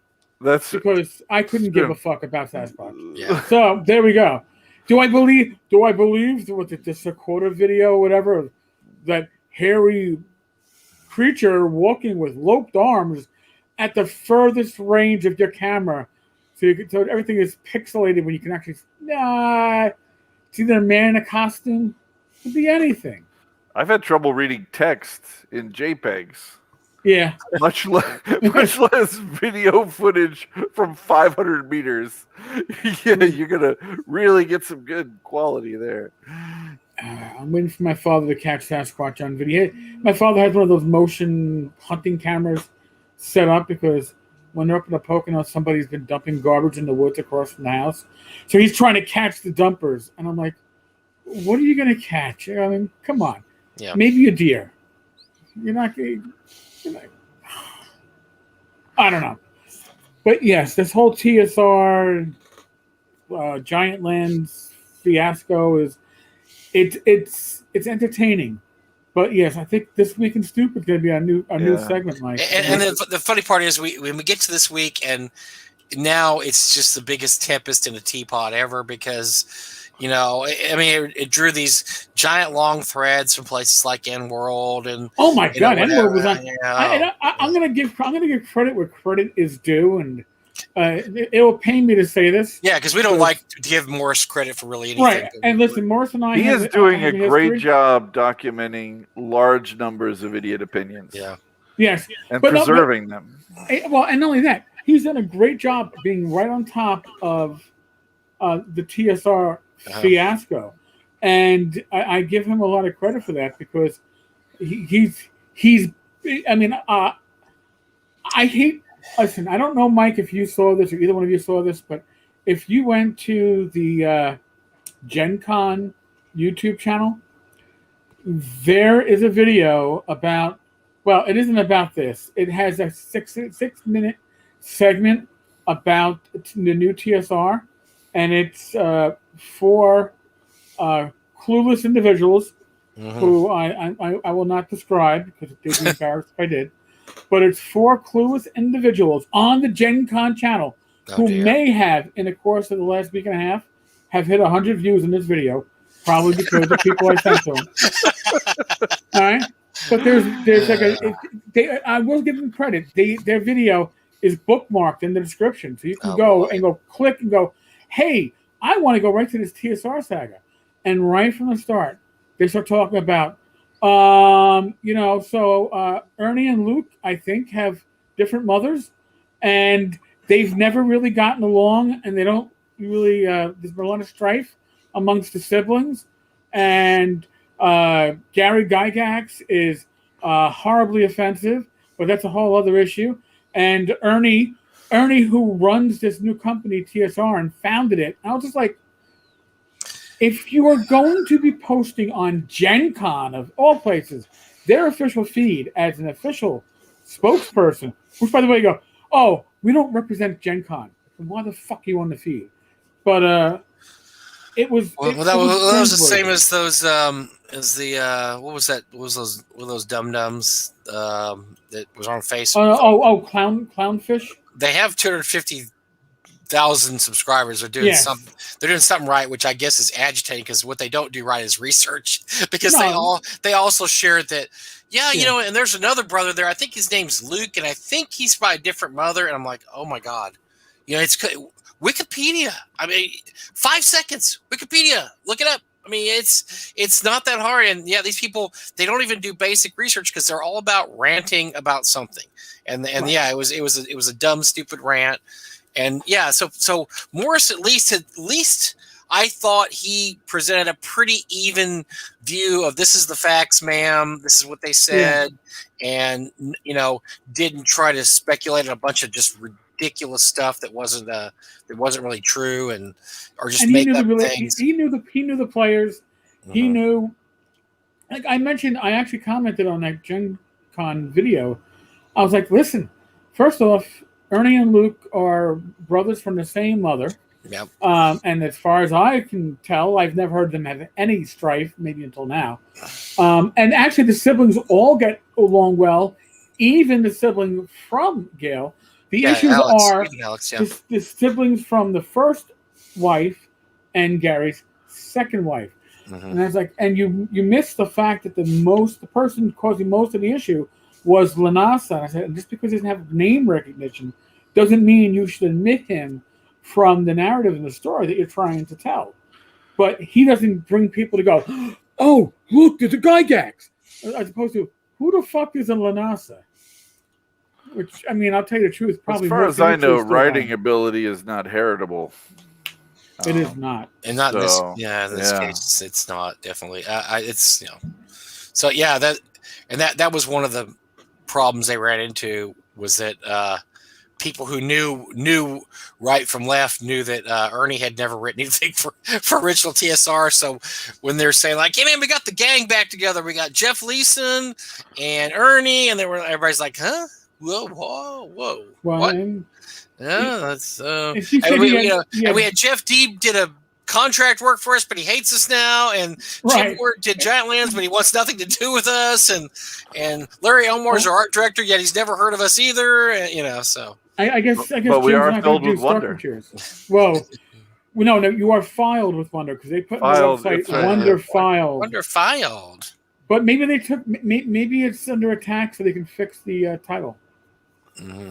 Maybe we should quickly register the trademark Wonder Filled, and then Wonder Filled already make a already website is. and pretend to be them. It already is. It's just the idea that you could put on a TSR shirt and you become TSR. I gotta put just ridiculous. I don't know why anybody even took them seriously in the first place.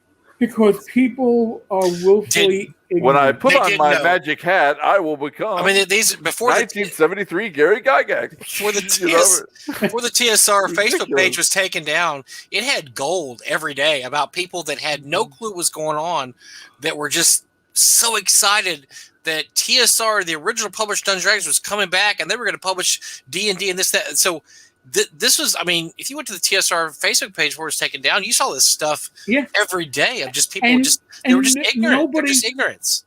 And nobody of authority was correcting it. They were like, let them just say it. Let them just say it because you're going to build up our audience. We're going to get more money from them. Let them.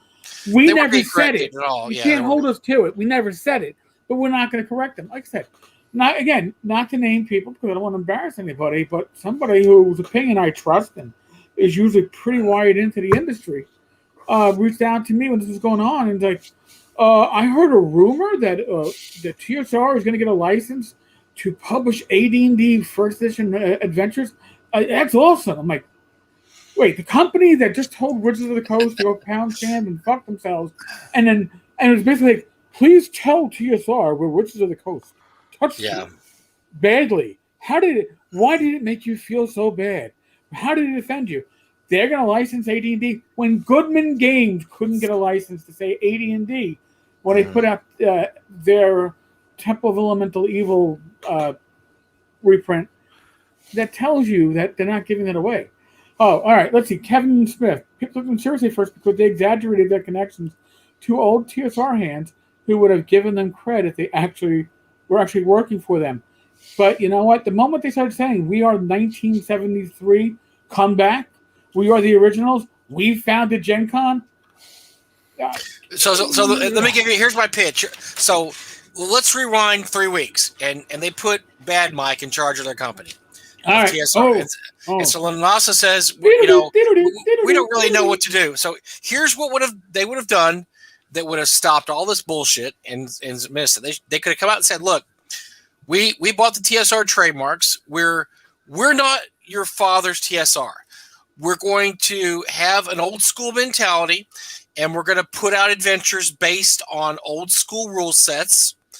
In fact, we've already written 3, and they're right here. Exactly. Have pre-written stuff. Which I'm sorry, it's not that hard to write an old school adventure. You could do that in a weekend if you know what you're doing, and say these are going to be published under Swords and Wizardry, whatever open systems exist. Old school essentials. How about old school essentials? That's really hot right now. I don't know what their marketing is. I don't know if you can publish an old school essentials adventure, but there's a lot of companies that let you publish old school adventures, basic fantasy role playing, any of these systems, or just make it generic. Just make it. We're going to publish an old school generic adventure, and we're not the original TSR, but we do have these people on board.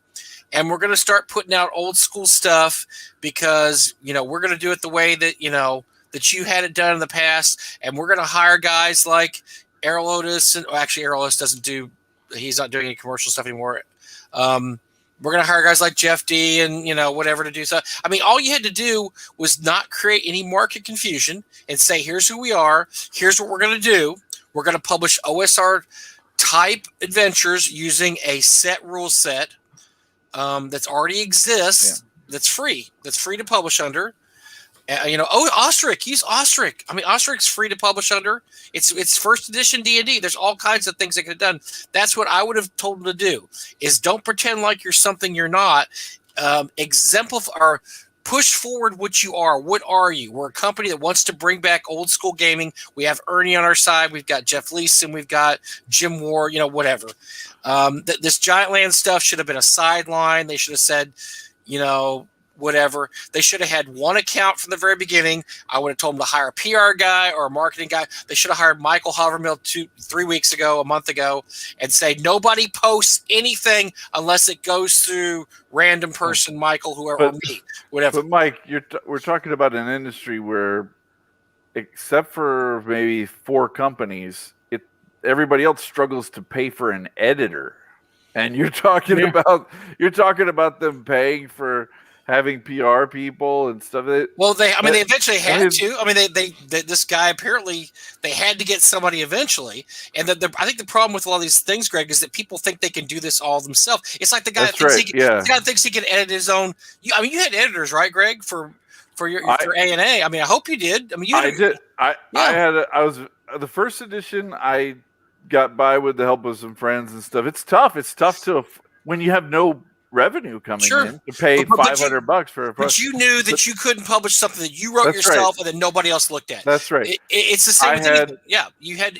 I'm very fortunate to have a mother-in-law who could find any possible error in any document if you hand it to her, and somehow through magic, I got her to look at a 350-page document.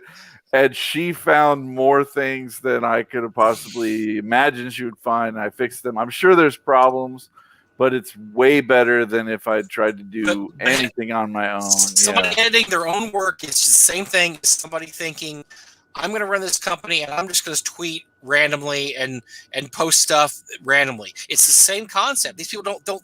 I know some writers that don't think they need editors, and usually their stuff sucks. It's bad because they don't think they need editors. And I can point to you companies where they don't value editing very much, and it shows. It shows. It shows. I mean, I do corporate training as a part of my job, and we have everything gone through by Q&A people, and they find tons of error, tons of stuff. A lot of people think if I just put it in Word and Word doesn't tell me there's a wrong problem with it with a squiggly line, then it's fine. Like, no, you could use the same word 3 times in a sentence and not realize that you did it. You can have all kinds of sentence fragment problems and stuff that slip by Word. Sure. Right. It could be a misspelling that is still a word. But that's right. So much of this stuff is legitimately wrong according to Word. Well, that's the same concept. It's the same concept, but for Twitter or for any kind of company that wants to consider, that wants to make these announcements. The same concept. You got to run this stuff by somebody that's not intimately connected with the company and say, how is this going to sound when I put it down there? Because I guarantee you, the stuff they posted would have been caught and said no. If a trans person talks to you online, you don't call them disgusting. That's mind-boggling. That's mind-boggling. Common sense 101, let alone social media. But that's why you hire somebody that has common sense if you don't have any. Somebody that talks should say, you may think that sounds good, but that's really does not sound good. And the same thing with a lot of things they said.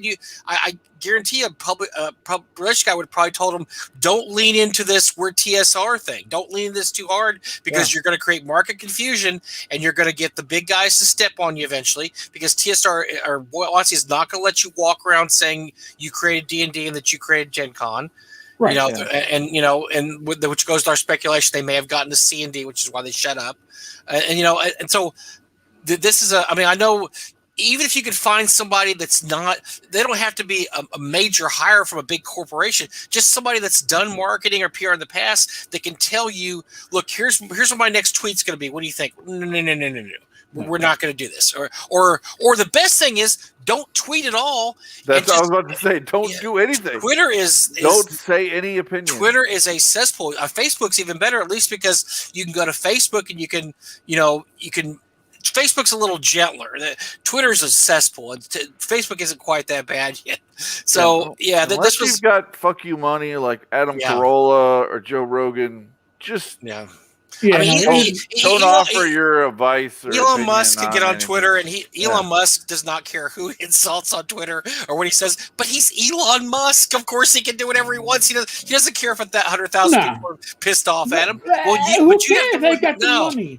but you have to worry. Your small company has to worry about it if you're TSR, And so, yeah, this was just like I said, I'd go back. That's what I would tell them to do. I would tell them to 86 the connection to old TSR. I mean, you could still acknowledge your roots and say, look, we're respecting what Gary did. We have his son Ernie working for us. Here's what we would love to do. We have this museum where we're going to start doing old school publications. But just this really vague booking. We're the guys that created TSR. We're the guys that created Gen Con. That was the first thing they did that was really that a lot of old scores were really put off by. Because they didn't even define what made them different from what's today. Like there was no, here's what we even consider to be old school. Right. Well, they never even had product. Yeah. They never had product to begin with. That was the major problem. Is that as Cal said, you at least have some product ready to roll with this announcement, and say, we have, or at least have plans. Here's what we're planning to do in the next year. They didn't even have plans. They had nothing. They just they did. They had Star Frontiers. But here's something interesting, right? They dropped a bunch of shit. Guys weren't working for us. They grabbed the trademark last fall in October. They knew they were going to launch this as a company, right? They knew that was their plan. Yeah, right. If Ernie and Duck Leeson are their creators, right? Their creative team. This is what they're saying. These guys had 6-9 months to lead in to write an adventure, one from each of them, and you could have launched with a 24-page adventure from Ernie and a 24-page adventure from Leeson, and say, hey. These old school creators, look what we got. But you have nothing, and nothing announced because there's nothing in the works from either of these two guys. So really, where's your old school creators coming from? It's almost like Kickstarter errors. Like, why are you launching your Kickstarter with nothing written? Like it's the same problem. It's all smoke and no actual work. There's a great Stephen King quote. In order to be a writer, you have to write. This is a very simple quote. Like if you want to be a writer, you have to sit down and actually produce something. Right. And it's really easy to sit around and go, oh, I have this idea. It's going to be like BattleTech, but it's going to have Star Wars, and then it's going to be this and that. It's hard to sit down and write 100 pages of how it's going to work in reality. And that's why people love to go on social media and talk about how badass they're gonna be if they could ever get off their ass and write it. But I mean, it's ridiculous, especially to ask for money when you don't even have any product. Well, that's what led to us thinking. I mean, it led to a lot of people thinking this was all deliberate on Lanas's part just to get some cash influx, because he did get a lot of people sending him money. For the factors I talked about earlier, the fuck you factor, like, yeah, they're telling the right people to fuck off, so I'm going to send them $100. So I don't know, but I mean that's a dumb plan, because that's not a long lasting way of doing business. That's a short term money grab, sure, right. But I don't know how that's any kind of long lasting customer loyalty, because eventually somebody's going to want something for their money, something original.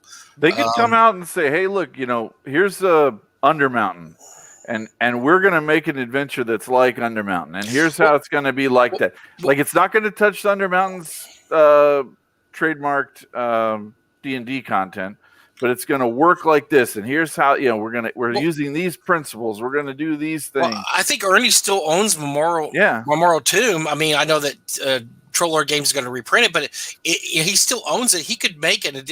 He and somebody could have been working on. Here's a short 20-page adventure based on Memorial Tomb. This room over here that we did in detail. I mean, even though the product isn't out, it could still be something that ties into something that Ernie has done or Ernie owns. That it could have been really easy to do. And it just shows me the planning for this was really bad. It was just really, really haphazard. Really, just it was desperation. And this is my opinion. My hypothesis is that the plan was the museum was going to be up and running last spring, and then COVID hit, and the museum wasn't up and running, and it was money sunk into this project. And then it was like, how do we recoup our losses? How do we make up for this? Oh, look, TSR. was abandoned. Let's snag it. Remember, initially they were going to license TSR logos to other publishers, but I guess nobody chomped at that one. But no, and because probably anybody that thought about it for 10 seconds realized once again these guys didn't have a plan. There was no plan there. I mean, why would you license something for a company that hasn't done anything? Hey, you've got the letters TSR. Well, whoop-de-doo-dah. yeah. I mean, that's so what? You got licensed for the letters TSR, and I guess that threw them off. The fact people just weren't chomping at the bit to do something for TSR when it wasn't the original TSR, so it's not really a big deal at all. Why come isn't TSR? Come on, Mike. You got to explain that. We even forgot about the best part. As our parting shot on the way out the door, Ernie and Lanasa both posted the exact same post that basically blamed WotC for everything. Oh, that's right. We forgot all about that. That was the best part. Was that their parting Wizards of the Coast was sending everybody against them. Shot out the door was that we're being shut by, please pray for us or whatever.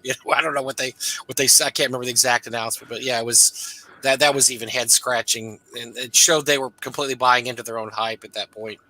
Well, can you remember Wizards of the Coast owns Gen Con? Well, not in the last 20 years, but no, come on. They haven't owned Gen Con for 2 decades, but yeah, It's all the same, man. It's all the same. It's all the same, yeah. Matter of fact, they haven't been to Gen Con in like 3 or 4 years. So yeah, that's silly. Wait, Eric, aren't you Gen Con? No. Okay. I wanted to be. I wanted to be. I saw your magic hat on, so I figured now you had become Gen Con.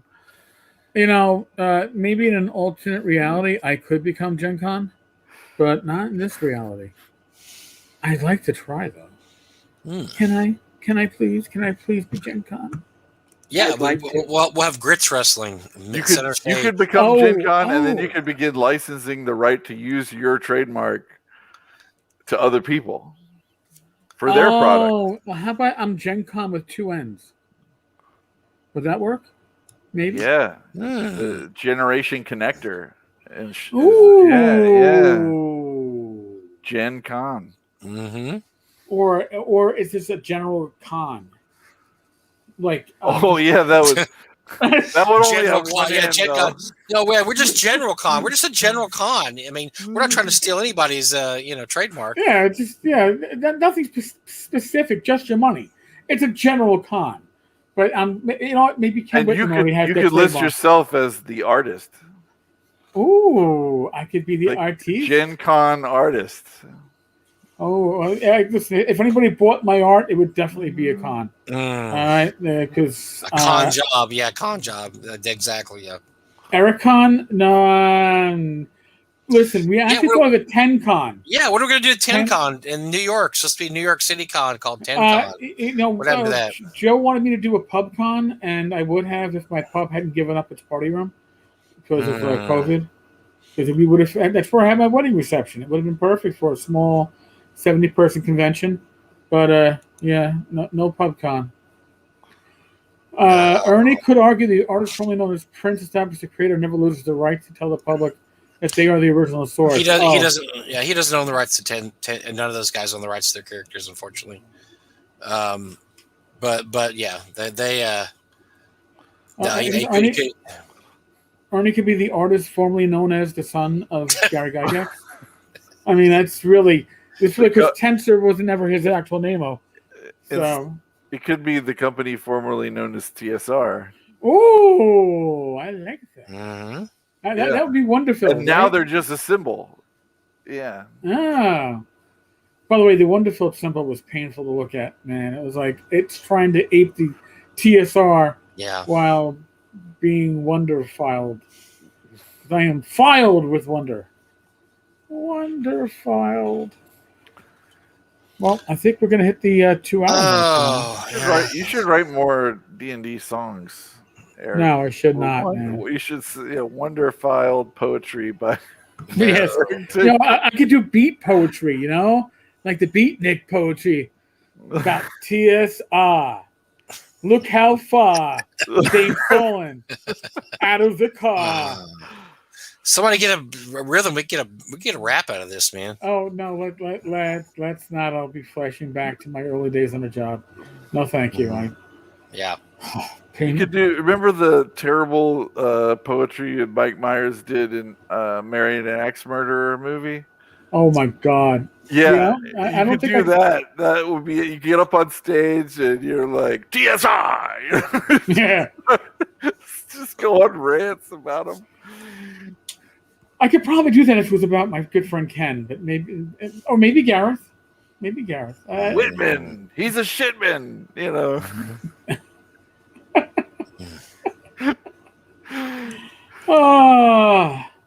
Well, Greg, you've done well when you make the time fly for us. It does not feel like 2 hours. Holy shit! It's been fun. Yes, folks. And so by the way, future shows that we have Jeff coming up in 2 weeks. Mm-hmm. Yes, we do. 2 weeks from now, Jeff Talanian. He's got his Kickstarter going now. We don't have any plans for next week yet, so send those things. Send those talking points in, and maybe we'll pluck your name out of a hat and have you on the show. You never know. Talk to those guys who made Torchlight. Oh, those guys. Oh, we didn't even talk about Torchlight. Torchlight. Those guys are bums, so we don't really want to talk about them. Torchlight issue number 1. Now, the premiere issue was kind of like people talk about comic books. I saw the premiere issue to be more like an ash can, like to proof of concept. We can do this. I can actually get this out. Issue number 1 released on Monday. It is it is doing fairly well. It's a silver bestseller. It's earned its silver medal over at Drive-Thru. Mm-hmm. Ew. It is $3 in PDF. If you want, go to tankarstavern.com and look at the post for earlier in the week, and you can snag it for $2. $2. $2. It definitely has at least $2 worth of good. Even with my contributions, it has at least $2 worth of goodness in there. Yeah. I wrote I wrote an article for potions for Swords Wizard Light, which, if you remember, there's no list of magic items for Swords Wizard Light, so I just converted all the Swords and Wizardry potions to Swords Wizard Light. I also included the long lost Tome of Horrors Light Part 2 that we never published. That's more monsters converted for Swords and Wizardry Light. We have an adventure by James Spawn and also another article by James. Mm-hmm. What else do we have, Eric? We have social combat in there. I think it was John Healy II. Now, listen, this actually had we paid 5 cents a word for some of our authors, so we are not yet soliciting for issue number 2. But Swords and Wizardry Continual Light has to get completed. We're working on that. Once that comes out, I didn't get paid anything. And just Mike as refused to get appeal, paid. Whoa, I refused. You told me if I wanted to get paid, you were going to send somebody over to my house and break my kneecaps. So, yeah. Wow. As a general appeal, no matter whose product is on Drive-Thru, whether it's Torchlight or mine or anybody you like, leave reviews, even if it's just stars, write a sentence. It really affects people. It does. It massively boosts the product viability, especially for small presses. Don't worry about giving Wizards of the Coast any reviews, but everybody else, throw it in there if you like the product, because it does help keep the product at the front of people's recommendations, and it helps the creator.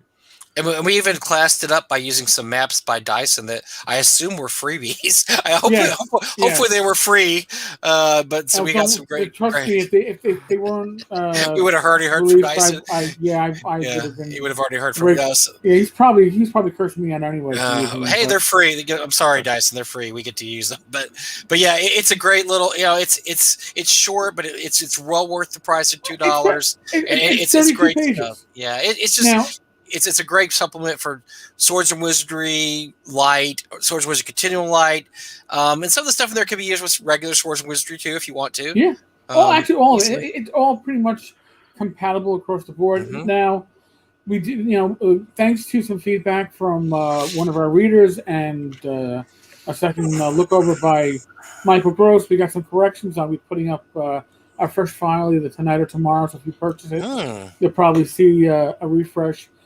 If all goes well, if you go to ShireCon in September, I should have print copies via Nix.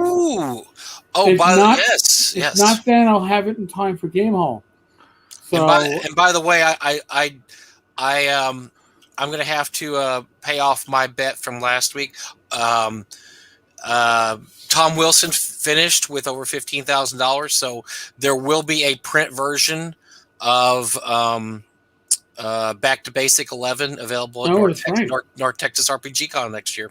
So there will be a print version of that, and if we have any left over, maybe we'll sell them to help the con out. I am going to actually really try to go to North Texas this year for the first time. We'd love to have you, man. It's great. We have Eric's been the last however many years. He and Rachel come every year. It's some great stuff. We have a great time. So yeah, my wife has some family out there, and we've been setting up a trip out there to see them. Oh, you're not going to have any time to see your family if you. Oh no, I'm not going to go see her family. Oh, okay. She's going to go see her family, and I'm going to go to the con. That's the right decision. The trick. Mm-hmm. There you go. But yes, Torchlight, big hit. It's already a silver. It's going to be doing really. It's done really good. We're really proud of it. It took a long time. A lot of it was because Eric was sick last year. But I tell you what, I'm already looking for. I'm waiting for Eric to tap me up for some articles for Torchlight too. I would love to. I'm going to steal a Dyson free map, and I'm going to write an adventure because I could write something better than that bum James Spawn. What's he ever done? Well, Mike, see now if you write an adventure. We have another project that we already have the logo for, and it might be the right size.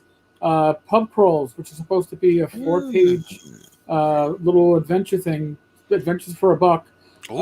And you can use the map generator from the one-page. Oh, dungeon. I love that. Those. I'll give you. Yeah, a link. That thing is great, and I always forget where it's at. So they're commercially usable. They are spot on, great, beautiful. You can tweak them. So the idea with that one is, honest to God, what we're going to do with those. The game plan is, I'd like to get enough that we can come out with one a month. I don't want to be all my work, but the idea would be to split the 65% goes to the publisher. How it's split up with this on drive-through, and what I would basically do is 25% to the author, 25% to the layout artist / editor, and then 15% to the publisher just to do other projects. So I think that's very doable. But Mike will be the first person I'm going to be taking a submission from. So, that will hopefully come out right after Swords and Wizards. But I want to steal a Dyson map. I mean, I'll steal another free map too. But you can just generate free maps, man. I know those maps are really good. I've seen those. I generate a whole handful of them just for fun, and those are great maps. They really. There's also a tool called Hex Kit that you can use to make really pretty good looking hex maps that are even in color if you want. Really? And I believe it's either free for like a licensing period, and then you have to pay like $5 to buy it or something like that. But Hex Kit, right? it's called Hex Kit. It's really good. I've used it for playing with my kids. Okay. All right. Oh yeah, I just did a Google search for it. A desktop application. All right, and multi-platform, works on Mac, Linux. Oh, looks pretty good. All right, I'm gonna have to take a peek at that, folks. You've heard it from me in the past. We're still in the midst of the world of COVID. Nobody here is a medical professional. I am. All right. Well, not that you play one on TV, dude. But honestly. Ignore the talking heads on TV. Ignore the talking heads on YouTube. If you have any questions or concerns, need medical advice, seek a medical professional that you trust, and get it from there. The talking heads don't know shit. Be safe. Be well. God bless. Roll those dice. Thanks, Greg. And, have a good knock one. on wood. Huge thanks to Greg for joining us. And by the way, truth be told, I've known Greg for years. He was instrumental in getting me back into the OSR as a gamer. So I owe Greg a lot. We even played the demos and stuff for D&D Next. D&D Next. Yeah, Yeah. we almost killed you. Or Yeah, almost killed you. that was a horrific experience. We survived. We almost brought you to self-harm, but the group that remained stayed together for a long time, and we've all remained friends. So we owe D&D Next. Yeah, kind of, sort of. I had to write a horrible email back to them saying that nobody would play their product anymore, and I couldn't test it. It was true though. We were burned out on all the changes, man. Oh man, couldn't do it, man. So therefore, we moved on to Osric and then X.